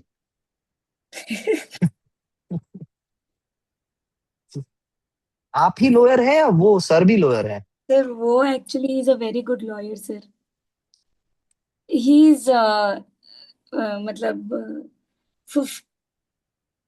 15 to 17 people are working under him. He is into litigation sir, और trademark का बहुत बड़ा नाम है उनको ट्रेडमार्क में। Very hard working person sir. Sir trademark agent है या उनके अंदर ट्रेडमार्क एजेंट है? सर एजेंट नहीं है सर, ट्रेडमार्क एप्लीकेशन सब फाइल करते हैं ऑफिस से। हाँ बरोबर, लॉयर तो कर ही सकते हैं, हाँ, एजेंट बनने की जरूरत नहीं। एजेंट नहीं है, और लिटिगेशन में ज्यादा काम करते हैं sir. So he is more into litigation and there is one team who is doing trademark. इसीलिए मैं पेटेंट कर रही हूँ ताकि हमारा आईपी थोड़ा और अच्छा हो सके। जी मैडम, आपका आईपी अच्छा नहीं हो सकता है, आपके आईपी को लीड भी आप करेंगे, और हम आपको ऐसा बना देंगे कि सर भी कहेंगे कि नहीं शीतल मैडम ये आप ही संभालिए, हम जितने भी सर एक्सपर्ट हैं, तो बोलूं मगर आप ये काम आपको करना है। आप उस दिन आप जैसे सिखा रहे थे मतलब मेरे हस्बैंड इधर कुछ काम कर रहे थे, मतलब वो ओ कुछ उठा रहे बाप रे। थे, दैट डे आपने फैन का सिखाया हाँ, तो प्रोविजनल और कंप्लीट तुरंत। स्पेसिफिकेशन। हाँ, नहीं उस दिन आपने मतलब वो क्लेम्स के लिए आप जो सिखा रहे थे फैन हाँ। Motor thing, so he hmm, was working something else, मतलब he was doing something here. Hmm. तो संजय, मतलब मेरे हस्बैंड का नाम संजय, वो उन्होंने बताया ये सर परफेक्ट है, अच्छा सिखाएंगे करके। ओह Immediately अच्छा। that day night also he was listening your lecture. That day हम दोनों ही सुन रहे थे. तब मैं संजय को बता रही थी कि इतना अच्छा सिखा है, मेरे दिमाग में बैठ गया वो. अब सीखना है तो इनसे ही सीखना. तो वो सोचे कि मैं ऐसे ही कुछ बोल रही हूँ. बट देन लकीली आप उस दिन क्लास ले रहे थे और मेरे हस्बैंड भी यहीं पे थे, तो मेरा सही। काम बन गया तुरंत. वैसे. कोर्ट में केस चला भी गया, केस जीत भी लिया आपने, और आप एनरोल भी हो गए। क्या बढ़िया बात है, एक यस. तीर से तीन शिकार। Immediately I took decision sir कि मुझे करना ही है. Okay madam, super. एक बात मुझे आपको कहनी थी, चलो बता देता हूँ। ये लिख लिया आपने? हाँ. 929394 नहीं. Clear in your mind yes. Yes with the sir. Thought process? 91 में 12 महीने का क्लोजर, यस सर. 92 में कॉग्निट. कॉग्नेट, 93 में कंप्लीट टू प्रोविजनल, 94 में post dating. Post dating. 9-4 post dating. 9-3 I've written later. That even CS can become PS. मतलब मैंने ही last में लिखवाया आपको, वो मेरी गलती है, बट नहीं मैं नहीं सीक्वेंस सर. में नहीं चलता हूँ, मेरे दिमाग में जो आता है वैसे चलता हाँ. हूँ। यस. इसलिए मैं वैसा नहीं है सर. अब आपको एक चीज बताता हूँ मैं मैंने, ये करना जरूरी है, आपको समझ में आएगी ये चीज है। Perfect review, just a minute।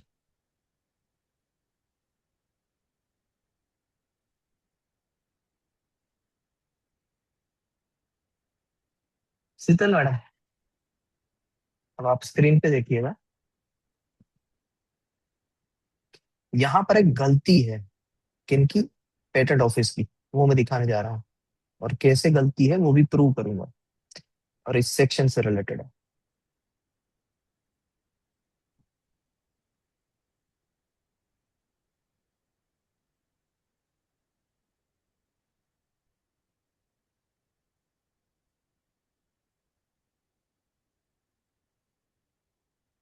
IP India, अगर आपको फीस देखनी है कहीं से भी, तो फीस आप कहाँ पर जाके देख सकते हैं? आईपी इंडिया वेबसाइट पे जाना है, पेटेंट्स, ई सिटीजन, रूल्स में जाना है, यहाँ पर क्लिक, रूल में HTML पेज पे जाना है, नीचे नीचे नीचे सेकंड स्केड्यूल नीचे दिया गया है। इस फर्स्ट स्केड्यूल में फीस, सेकंड स्केड्यूल में फॉर्म्स। तो फर्स्ट स्केड्यूल हम ओपन करते हैं, ये फर्स्ट स्केड्यूल ओपन हुआ। अब हमें आपसे ये क्वेश्चन करता हूं मैं, पोस्ट डेटिंग के लिए, पोस्ट डेटिंग के लिए,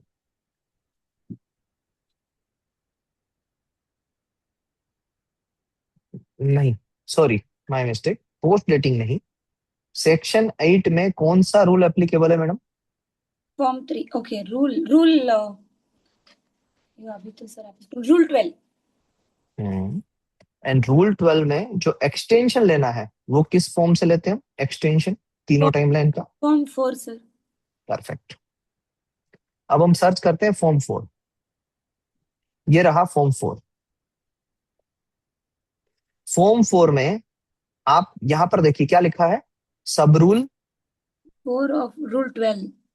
हाँ, अब बेयर एक्ट में पढ़िए सब रूल 4 क्या है। सर बेरेट में रूल्स ही नहीं है ना सर. ओके मैडम, मैं रूल्स भी ओपन कर देता हूँ, वेट अ मिनट। ये पेटेंट्स में जाके e citizen, rules, and rules में HTML, और ये रूल नंबर 12। ये रहा point number 4। Are you able to Yes. Read it? The please read it out.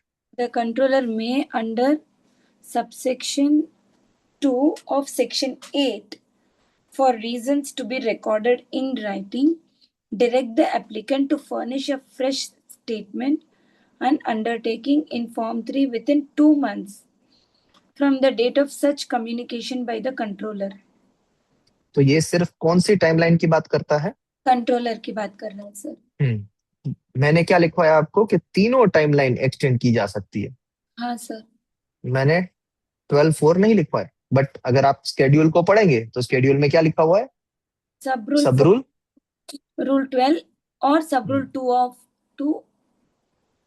नहीं वो छोड़ दीजिए, वो तो सब रूल 2 ऑफ ये है 131, वो नहीं देखना है हमें।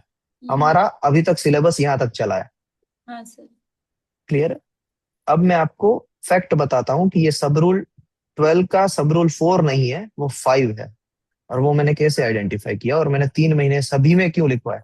काफी लोग इसको पढ़ के काफी यानी वो मुझे ऑब्लिगेशंस भी आए थे कि सर ये 4 नहीं, ये सिर्फ और सिर्फ timeline extended to controller's decision है, सभी के लिए नहीं। ऐसा मुझे कहा भी था after teaching this thing. Okay. अब देखिएगा कि ये अब क्या करते हैं कि तभी के तभी तो मैं मान लेता हूँ कि भाई अब कौन ही उनको समझाए, but later on I find out the answer of it.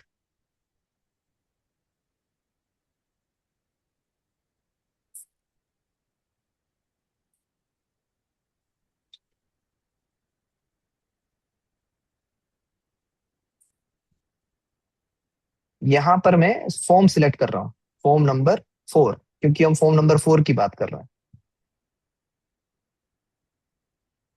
इसमें हम जाएंगे पेटेंट एप्लीकेशन नंबर में। I am having one patent application number with me, so I am pasting it and connecting.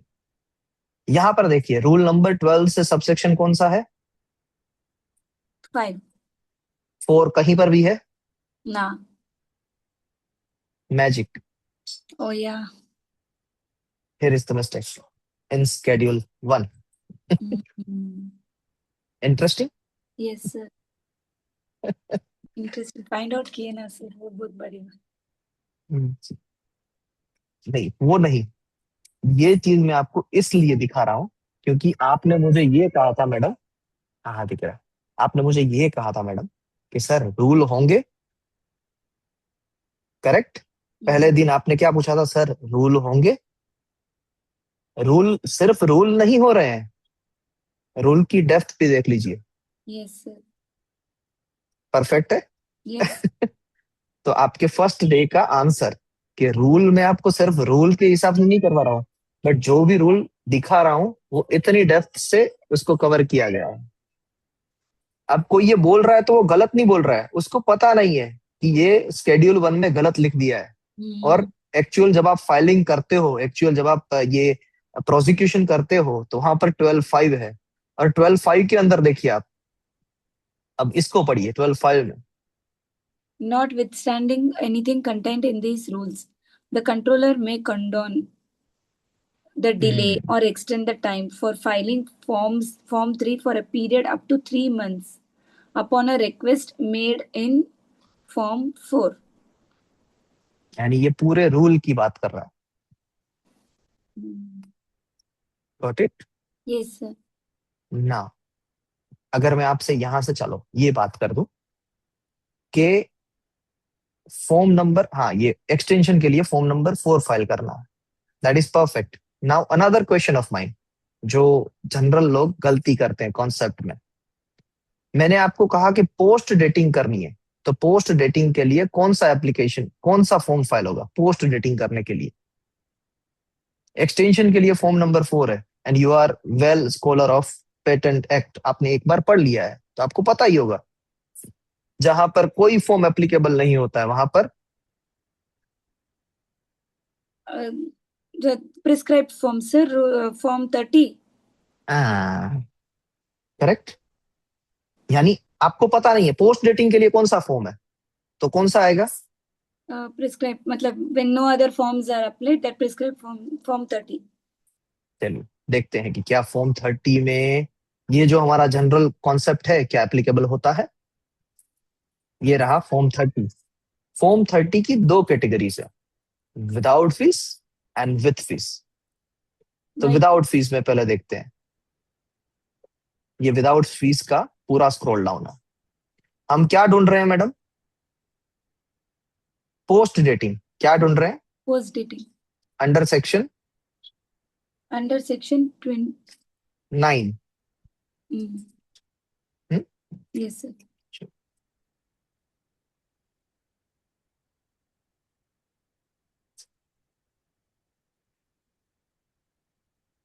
हाँ चलिए, ये तो आप शायद सर्च नहीं कर पाएंगे, आपको पहले स्केड्यूल से दिखाता हूँ, शायद आप वापस वो कहेंगे कि सर ये तो मेरे पास एक्सेस ही नहीं है। मैं कैसे करूं? यहाँ पर देख लेते हैं, स्केड्यूल 1 तो आप पहुंच जाएंगे ना यहाँ पर। ये वीडियो भी मैं शेयर कर दूंगा तो आपको पता चल जाएगा कैसे पहुंचना है। तो ये है पोस्ट डेटिंग।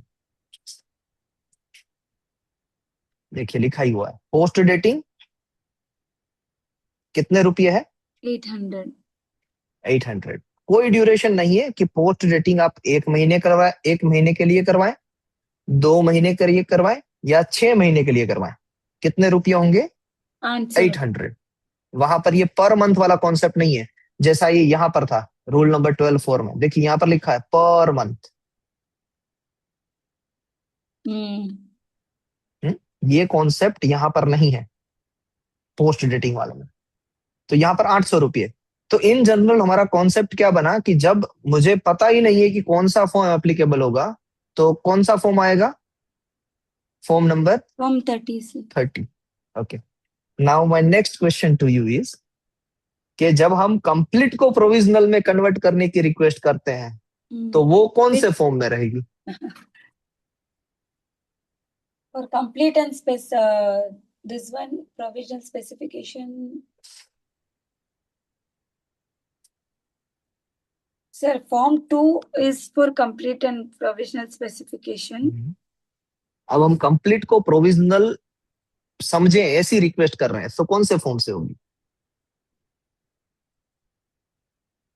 देखिए आप इनिशियली फाइल करते हैं कंप्लीट या प्रोविजनल तो फॉर्म 2 लगता है, मान लिया।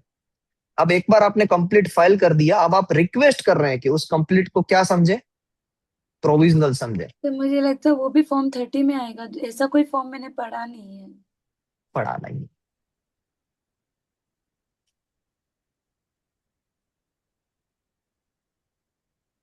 देखिए यहां पर भी नहीं लिखा है बराबर, फॉर्म 2 में सिर्फ इतना लिखा है on a filing of complete specification after provisional up to 30 pages having up to 10 claims. तो वहां पर फॉर्म नंबर 2 है। बट जब आप एक्चुअल प्रोसिक्यूशन करते हैं तो मैं फॉर्म नंबर 2 आपके सामने ओपन करना चाहूंगा। ये जनरल मिसकॉन्सेप्ट है, काफी लोगों को आप पूछिएगा जहां पर आप दूसरी जगह पर पढ़ रहे हैं ना, उसकी ग्रुप में भी ये क्वेश्चंस कीजिएगा। ये जो मैं 2 क्वेश्चंस बता रहा हूं आपको, आज मैंने एक आपको फैक्ट बताया, वो भी आप वहां पर पूछिएगा। और दूसरा मैं ये चीज बता रहा हूं, ये रूल नंबर है 92 का, 92। और हम अभी बात कर रहे हैं कौन से सेक्शन की मैडम? कोगनेट एप्लीकेशन में कौन सा आएगा? सेक्शन 9 सब सेक्शन कंप्लीट को section 2 sir, cognate is section cognate का। हाँ, और कंप्लीट को प्रोविजनल कंसिडर करना है वो 3। ये रहा 9(3). तो जब आप कंप्लीट स्पेसिफिकेशन या प्रोविजनल फाइल करते हैं तो एज पर सेक्शन 10 करते हैं। जब आप कोगनेट एप्लीकेशन एक से ज्यादा प्रोविजनल को ऐड करते हैं तो आप 9(2) में जाते हैं। और जब आप कंप्लीट को प्रोविजनल कंसीडर करवाने की रिक्वेस्ट करते हैं तो आप 9(3) में जाते हैं। और सभी के लिए कौन सा फॉर्म नंबर है? Form 2 sir.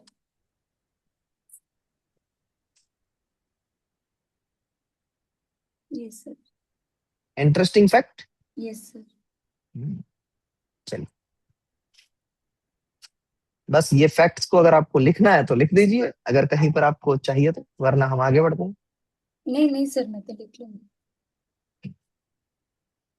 और स्पेसिफिकली आप उनसे पूछिएगा, ये जो पर्सन्स हैं जो आपके ग्रुप जहां पर भी आप हैं, वहां पर आप ये क्वेश्चन कीजिएगा और क्या आंसर मिलता है मुझे बताइएगा प्लीज। पक्का पक्का पूछूंगी सर। उधर एक्चुअली क्या है ना सर, फास्ट सिखाते हैं तब के लिए समझ आता है, फिर बाद नहीं में नहीं भूल जाती हूँ। मैडम, मैडम ये चीजें मुझे यानी बहुत देर के बाद मिली है। आपको ही पता चल जाएगा, वो भी ये है ना करेक्ट करके बैठे होंगे, वहां से फिर वो आपको समझने लगेंगे। ये क्वेश्चन जैसे ही आप करेंगे ना, फिर आपको उस ग्रुप में एक अलग एडवांटेज मिल जाएगा। ये उनको पता नहीं होगा, that is not my claim, मैं तो बोल रहा हूं उनको पता है। बट ये दोनों क्वेश्चन करने के बाद वो आपको अलग से ट्रीट करना स्टार्ट कर देंगे। ये मेरी गारंटी है। But interesting it is, it all should be known. पढ़ रहे वो बड़ी बात नहीं है sir, we should know what we are studying. हाँ, दैट्स ओके। आप यानी इसमें है ना, मुझे आपके दो दो पर्सपेक्टिव दिखाई दे रहे हैं। एक है कि सर इतना डिटेल में क्यों जा रहे हो। नहीं नहीं सर, दूसरा है डिटेल अगर मुझे आज पता नहीं चलेगा ना सर, हम्म, मैं तो ऊपरा ऊपरी पढ़ के निकल जाऊंगी, again I will be in the same position. I am telling that, जो मैं अभी मैं वो पोजीशन में हूँ तभी तो सर ऐसा हुआ है। Okay. And my perspective is कि जो आपने क्वेश्चन किया था कि क्या रूल्स करवाए जाएंगे यस। या किस तरीके से आप रूल को एड्रेस करते हो, क्या आप रूल्स करवाते हो कि नहीं, तो हियर इज दी क्लेम कि मैं सर। ये है कि रूल्स हो रहे हैं मैडम, और कैसे डेप्थ में हो रहे हैं ये आपको प्रूव कर दूं। यस। एंड वन फैक्ट कि मैंने जो आपको लिखवाया है वो चीज सही है, बट शायद कोई पर्सन इस तरीके से आपको कह सकता है ये 12.4 में सिर्फ कंट्रोल की गाइडलाइन को ही आगे बढ़ाने के लिए है, 12.5 में नहीं है, बट एक्चुअली वो 12.5 में है, 12.4 में नहीं है। Correct sir. सर तो सेक्शन 12 भी रूल 12 से ही चलता है, और सेक्शन 9 भी रूल 12 से ही चलता है sir. Section 12, section 8 we have written rule 12। Section 8 से रूल 12 आता है, हाँ। अभी और सेक्शन 9। सेक्शन 9 में रूल नंबर अगर आपको लिखना है तो 13 आएगा, okay. Specification.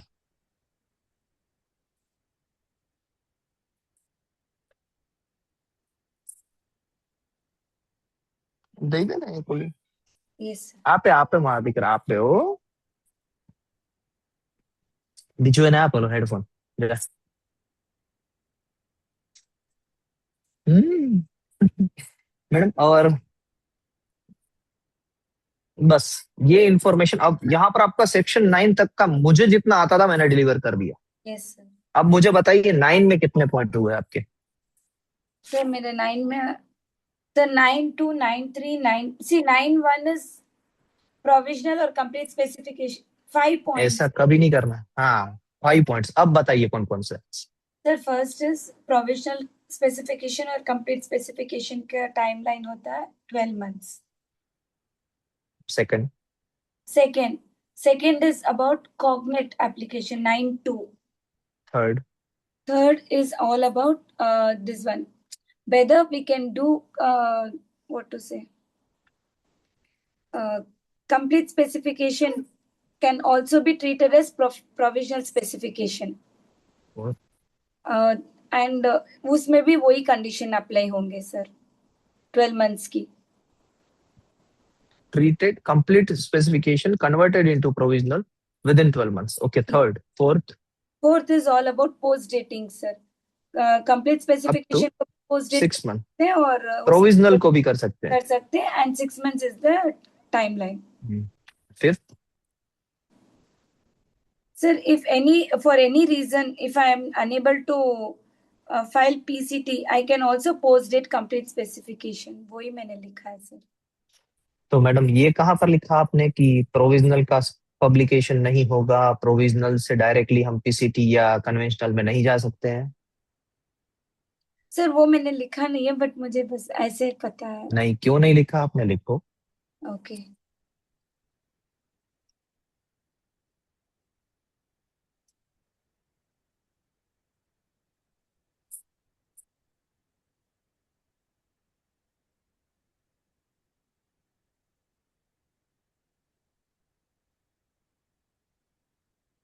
Yes sir.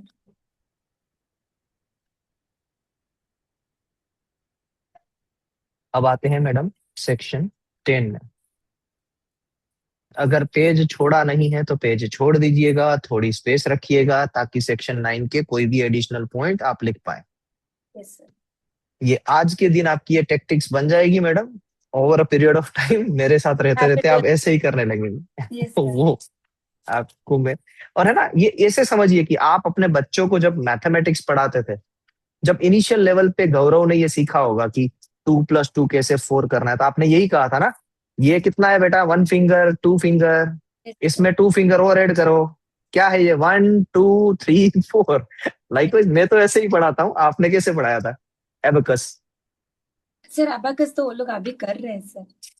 Okay, means ये जो छोटी बातें हैं, एडिशन कैसे करवाया था, एडिशन तो फिंगर से ही करवाते हैं सर। फिंगर से ही करवाया ना। हाँ तो हाँ। बस मैं आपको उसी जगह पर लेके आया हूँ आपको सेक्शन 9 में कितने पॉइंट याद करने हैं आप?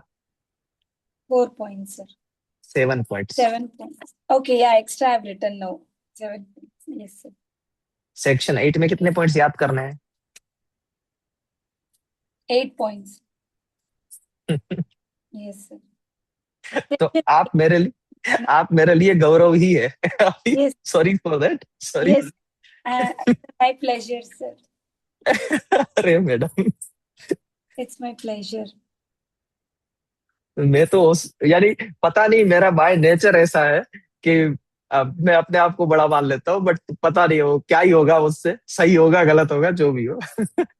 बट मैं आपको छोटी बेटी मानूंगा मेरी, ताकि आप पढ़े ना तो मैं उसी तरीके से आपको पढ़ाऊं। Yes, sir. Please. Okay madam, section 10 की बात करते हैं। बहुत लंबा है सर। सेक्शन 10 में रूल नंबर 13। अच्छा, even this is rule number 13, sir, section 10. हाँ, Okay. सेक्शन 10 में अगर आपने मेरा वीडियो रेफर किया है तो मैंने उसको स्टार्ट ही किया है रूल नंबर 13 से। चलिए उसमें से क्वेश्चन करता हूँ, आपको आंसर आने चाहिए। रूल नंबर 13 से पहला क्वेश्चन, टाइटल की word limit. 15. Words, okay. Abstract की word limit. 150 words. Perfect. And abstract must contain this 4 things, वो कौन सी है? सर मैं सच्ची में बोलूं सर, मेरे को पता नहीं, ये दिमाग में बैठ ही नहीं रहा है, इसीलिए मैं बहुत डर जाती हूँ जब पेपर 2 की बात आती है। कोई बात नहीं, लिखिए। Abstract must contain. Sir just हाँ वन हाँ, आप वन 4 बजे हैं। जी जी। Not for that sir, only 1 minute sir, please. Okay. Sir he is my little one sir. Hi bro, Hi. How are you? Team Abdullah. Yeah, I'm fine. Sir only 1 minute।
Yes sir. अगर कोई emergency है madam तो कल continue कर लेते हैं। नहीं sir, जितना हो सके पढ़ लेती हूँ सर। बस तो एक 10-15 मिनट दे दीजिए, सेक्शन 10 कवर करते हैं। Yes sir. 420 तक करते नहीं नहीं, पढ़ ले। हैं। ओके। रूल नंबर 13 की बात चल रही थी और एब्स्ट्रैक्ट की बात चल रही थी। एब्स्ट्रैक्ट को कंप्लीट करते हैं।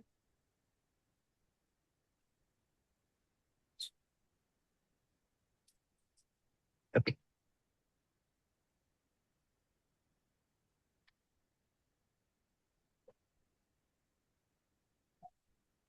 Is my screen visible ma'am? Yes yes sir.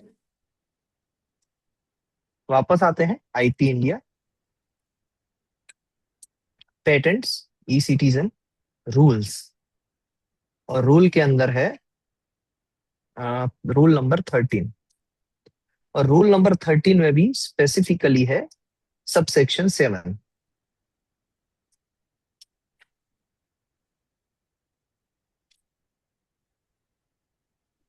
Okay, ये रहा बी क्लॉज ऑफ इट। ये पढ़िए मैडम और उसका क्रक्स बनाइए। मैं आपको पहले से एक की दे देता हूं। इसका है ट्रिपल टीपी। क्या है इसका short form? Triple T P. Triple TP. Triple TP and C optional. T T T P and C optional. कैसे मैंने लिख दिया, इतना ऊपर क्यों जा रहा है, over confident. Just a minute madam. Hmm, T T T P and C optional. अब मुझे समझाइए कि ये मैंने क्या लिखा है ये पढ़ के।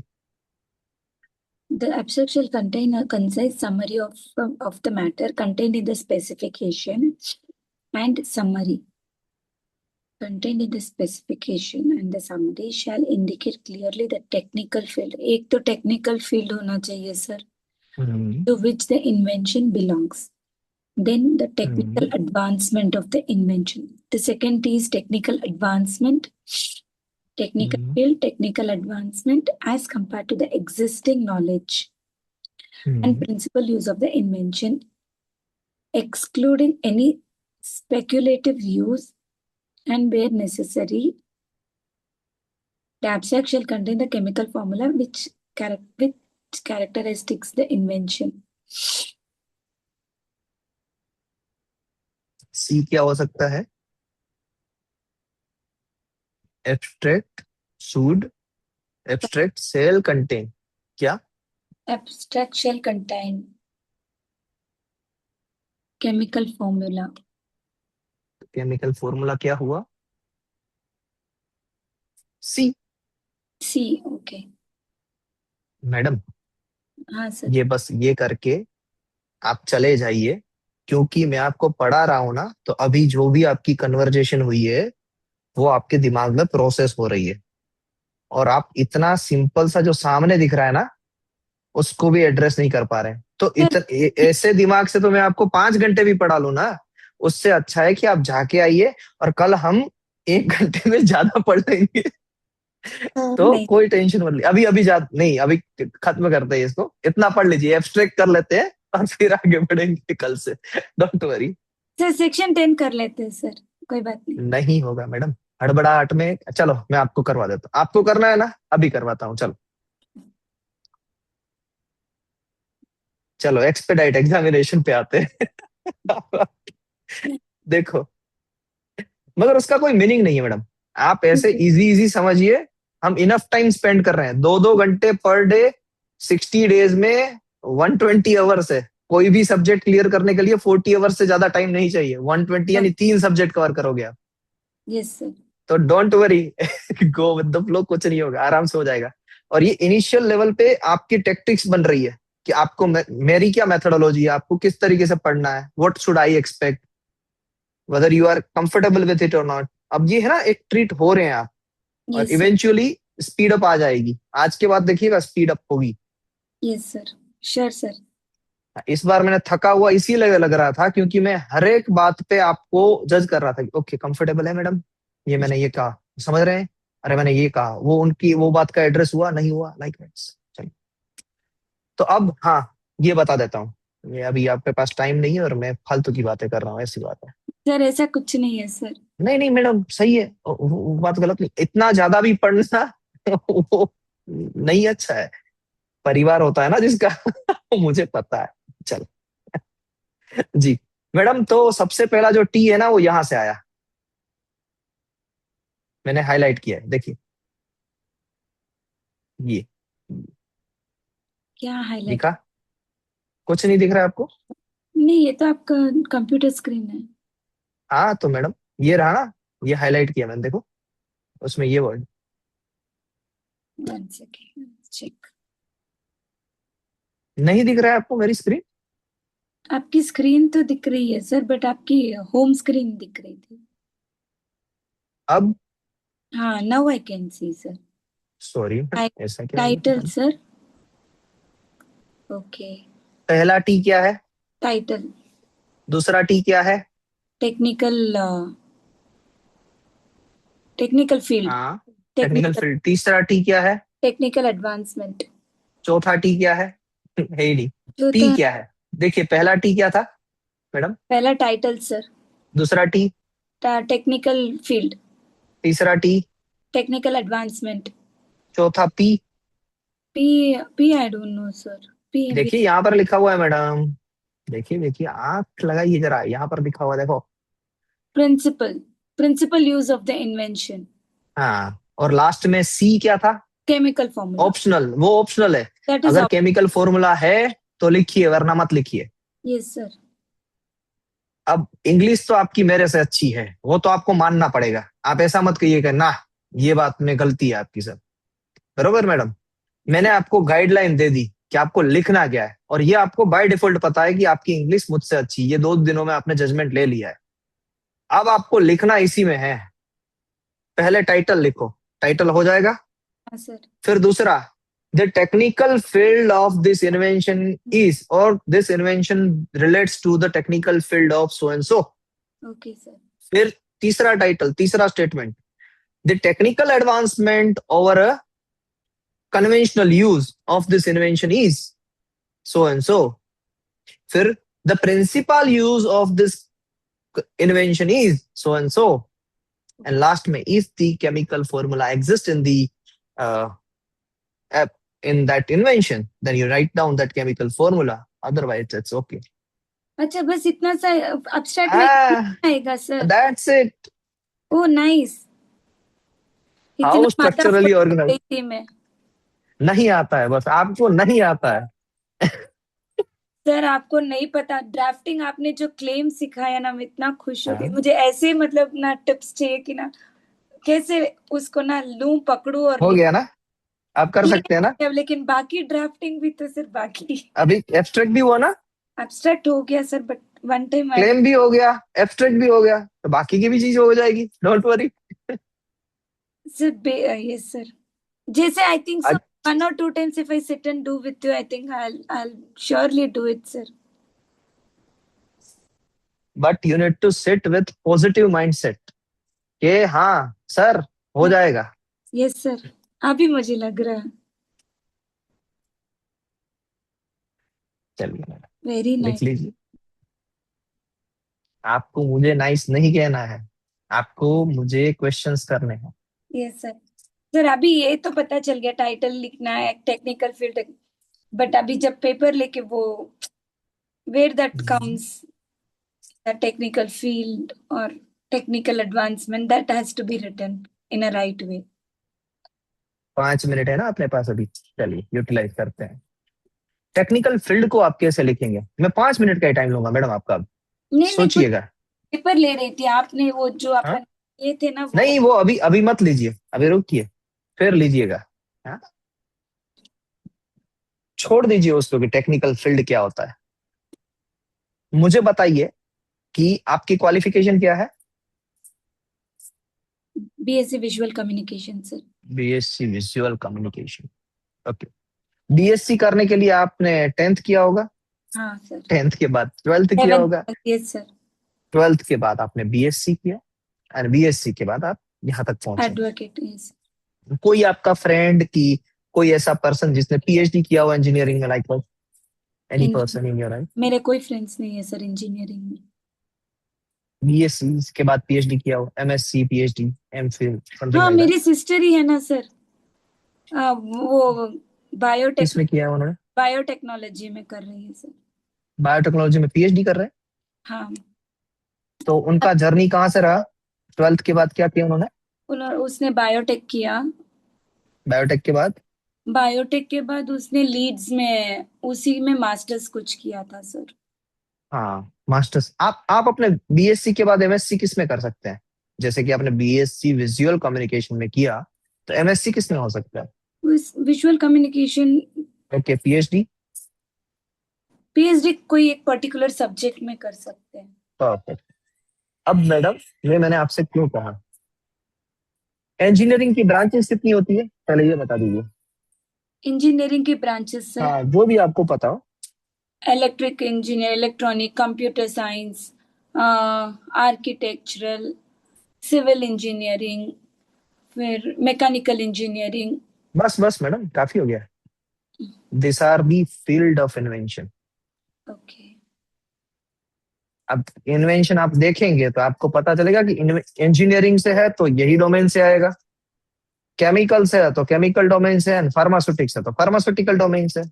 पता चल जाएगा कि इनिशियल लेवल पे ये बैचलर डिग्री है जो हम अभी बता रहे हैं ना, वो इन्वेंशन की बैचलर डिग्री है। Okay sir. अब इसी इन्वेंशन को और आप फर्दर क्लासिफाई कर सकते हैं। पहले लिखेंगे this invention related to mechanical field, एक स्टेटमेंट हो गया। Okay. Further this invention relates to automobile field particularly in mechanical. Further provided that the given field is limited to emission control device of the automotive engineering। तो हमने पहले bachelor degree को conceptualise किया, फिर उसके master degree को conceptualise किया, फिर उसके पीएचडी को कॉन्सेप्चुलाइज किया। तो हो गया ना आपका 3 स्टेटमेंट। Yes sir. तो फील्ड ऑफ इन्वेंशन में आपसे कोई प्रॉब्लम नहीं। लिख पाएंगे? जो भी डिस्क्रिप्शन दिया हो छोड़ दीजिए, डिस्क्रिप्शन को छोड़िए, मैं जो बता रहा हूं उस तरीके से लिख पाएंगे? लिख सकती हूँ सर। बरोबर है मैडम? Yes sir. अब दूसरी बात, आपको ये लगेगा सर ये तो ठीक है, ये तो पढ़ाई के टर्म्स में हो गया, बट एक्चुअली मुझे अगर किसी क्लाइंट को या अभी आपके हस्बैंड पूछ ले, उन्होंने कहीं से पूछा कि भाई फील्ड ऑफ इन्वेंशन कैसे लिखते हैं आप, उनके तो होंगे ना जो ओरा में ऐसे पेटेंट के जो इंजीनियर्स लॉयर्स हैं, वो कैसे लिखते हैं वो मैं आपको बता रहा हूँ। Is my screen visible ma'am? Yes sir. यहां पर है ई स्पेस नेट और उसमें आते हैं क्लासिफिकेशन। 2 तरीके के क्लासिफिकेशन होते हैं ये पेटेंट के। एक है आईपीसी, इंटरनेशनल पेटेंट क्लासिफिकेशन, दूसरा होता है सीपीसी, कॉर्पोरेट पेटेंट क्लासिफिकेशन। अभी हम देख रहे हैं वो है CPC. What is the difference between IPC and CPC? IPC it's a global database जो ग्लोबली एडॉप्ट किया जाता है, और सीपीसी उसमें भी डिटेलिंग है, यानी सीपीसी है ना यूरोपियन कंट्रीज फॉलो करती है, और आईपीसी यूएसपीटीओ से सभी लोग फॉलो करते हैं। तो अगर आपको कोई पूछे कि इंडिया क्या देखता है तो आईपीसी। ओके। बट आईपीसी को ही डिटेल में, आईपीसी के भी सब क्लोज डिटेल में दिए गए हैं सीपीसी में। अब मैं आपको अभी जो दिखा रहा हूं वो है सीपीसी। यानी आपके पास कोई इन्वेंशन आया, ये सारी चीजें आपके पढ़ाई से रिलेटेड नहीं है, मैं सिर्फ और सिर्फ संजय सर आपको पूछे कि टेक्निकल फील्ड कैसे निकालते हैं, कोई अगर एज बीइंग अ लॉयर आपके पास कोई क्लाइंट आया और कैसे निकालेंगे, तो ये है उसका टेक्निक। आपको वो इन्वेंशन यहाँ पर लिखना है। जैसे कि विजुअल, मैं आपको विजुअल कम्युनिकेशन की बात करते हैं ना आप मैडम, आप वहां पर है ना पीएचडी, तो मैं विजुअल कम्युनिकेशन बैचलर आपका वहां पर है, तो मैंने देखिए यहाँ पर टॉपिक लिखा, मैं जल्दी बोल रहा हूँ, धीरे से बोलता हूँ, चलिए टाइम है कोई बात नहीं। विजुअल, हाँ ये मेरे साथ हो जाता है मैडम, मैं ना भूल जाता हूँ कभी कभी। ये विजुअल कम्युनिकेशन, मान लीजिए कि आपने एक इन्वेंशन बनाया विजुअल कम्युनिकेशन से, जिस इन्वेंशन का मेन जो क्रक्स है वो विजुअल कम्युनिकेशन से आता है, ऐसा कोई भी इन्वेंशन है, तो आपको यहाँ पर कीवर्ड लगाना है विजुअल कम्युनिकेशन और सर्च करना है। सर्च करने के बाद आप जान पाएंगे कि यहाँ पर देखो इतने सारे, अब ये मुझे तो पता नहीं है विजुअल कम्युनिकेशन में क्या होता है, बट अब मैं जानने लगा आपको। देखिए आपके विजुअल कम्युनिकेशन में आता है मशीन लर्निंग। अब मैं आपके ब्रांचेस को समझने लगा कि आप वो विजुअल कम्युनिकेशन में वो विजुअल इंस्पेक्शन आते हैं कि ये सपोज मेरे पास बहुत सारे वो है डिब्बे हैं, तो किस डिब्बे को सेग्रीगेट करना है, बड़े वाले डिब्बे को सेग्रीगेट करना है, यहाँ से एक ट्रैक में जा रहे हैं, तो विजुअल कम्युनिकेशन से होता है। One of the example, correct? Yes sir, it is all okay. हाँ, फिर है दूसरा अरेंजमेंट और इमेज और वीडियो रिकॉग्निशन और अंडरस्टैंडिंग। ये सारे कहीं ना कहीं ये सबसेक्शंस आपको अप्लाई हो रहे हैं, आपकी इन्वेंशन को अप्लाई हो रहे हैं। मान लीजिए कि मशीन लर्निंग में अप्लाई होता था, तो फिर आपको मशीन लर्निंग पे क्लिक करना था, तो मशीन लर्निंग के भी सबसेक्शन मिले आपको। फिर उस सबसेक्शन पे भी क्लिक करना है तो और सबसेक्शन मिले आपको, तो फाइनली आप फील्ड ऑफ इन्वेंशन पे लैंड करेंगे। ये होता है प्रैक्टिकल सिनेरियो, और उसमें हर एक स्टेटमेंट को ऐसे ही लिखना है, कहां से चालू हुआ, कहां से स्टार्ट हुआ। आपका जो विजुअल कम्युनिकेशन है उसका बेस है फिजिक्स, ये वापस चला गया क्या? ओके। फिजिक्स के बाद फिर आप ड्रॉप डाउन में आएंगे, विजुअल कम्युनिकेशन में फिर आप ड्रॉप डाउन में आएंगे, आगे आगे आगे। समझ पाए मैडम या Yes. नहीं? Yes, sir. It all comes photography, cinematography, all techniques. Correct. तो इस तरीके से, सही तरीके से आप फील्ड ऑफ इन्वेंशन को जब आप प्रैक्टिस करेंगे तब इस तरीके से लिखना है। बट एग्जाम में तो आपके पास ई स्पेस नेट तो है नहीं, इंटरनेट है नहीं, तो Time भी एग्जाम में आप, हाँ जी, टाइम भी नहीं होगा उतना सोच के। हाँ, तो फिर आपको सिंपल इन्वेंशन को देखना है। और इन्वेंशन कौन से? मैकेनिकल फील्ड से। This invention relates to mechanical field. Bachelor degree लिख ली, फिर मास्टर डिग्री लिखो उसकी, फिर पीएचडी लिखो उसकी, जहां तक लिख सकते हैं, जहां तक या तो दिया गया है या फिर आपके दिमाग में आ रहा है तो लिख लो। अब मैडम 3 कंपोनेंट मैंने आपको समझा दिए। एक तो है टाइटल। टाइटल कहां पर समझाया? इंडिपेंडेंट क्लेम में ही समझा दिया कि टाइटल कैसे लिखना है। Yes, sir. दूसरा क्लेम, एक independent claim and dependent claim, ये मैंने आपको प्रोडक्ट का समझाया, प्रोसेस का नहीं। क्या समझाया है अभी तक? Product. प्रोडक्ट का। तीसरा मैंने आपको समझाया वो है एब्स्ट्रैक्ट लिखना। Yes, sir. और फोर्थ समझा, 4 चीज समझाई। चौथा मैंने आपको समझाया फील्ड ऑफ, Invention. बस मैडम 9 चीजें होती है। कितनी चीजें होती है एब्स्ट्रैक्ट में, कंप्लीट स्पेसिफिकेशन में? 9 थिंग्स आर देयर। 9 में से आपने कितनी समझ ली? 4. कोई भी डाउट है ये 4 में? नहीं सर, ऐसा लग रहा है कहीं पर भी नहीं लिख पाऊंगी, नहीं होता है मुझसे, नहीं जो आप थॉट प्रोसेस लेके बैठे हैं? नहीं सर. मैडम, नहीं होता है वो कभी नहीं होता है। आपके जैसे इंटेलेक्चुअल के लिए नहीं होना, ये वर्ड बोलना ही बहुत बड़ी बात है। जो आपको बता रहे हैं ना, वो सिर्फ आपको इतना छोटा सा चीज बता देते हैं, आप बोल देते हो कि हाँ मेरे से हो जाएगा। यानी आपको डायरेक्शंस चाहिए, आप नहीं कर पाते, वो बात नहीं है। तो मैंने तो सिर्फ आपको क्या दी है? छोटी सी डायरेक्शन दी है, और आप कितने इनेबल हो गए। अब आप लग रहा है ना आपको कि ये चारों चीजों में तो कुछ नहीं है, अरे इतनी सी बात के लिए मैंने ये क्रैश कोर्स ज्वाइन कर लिया, ऐसा हुआ अभी। ऐसे कभी नहीं बोलूंगी sir. What I've done is a good decision.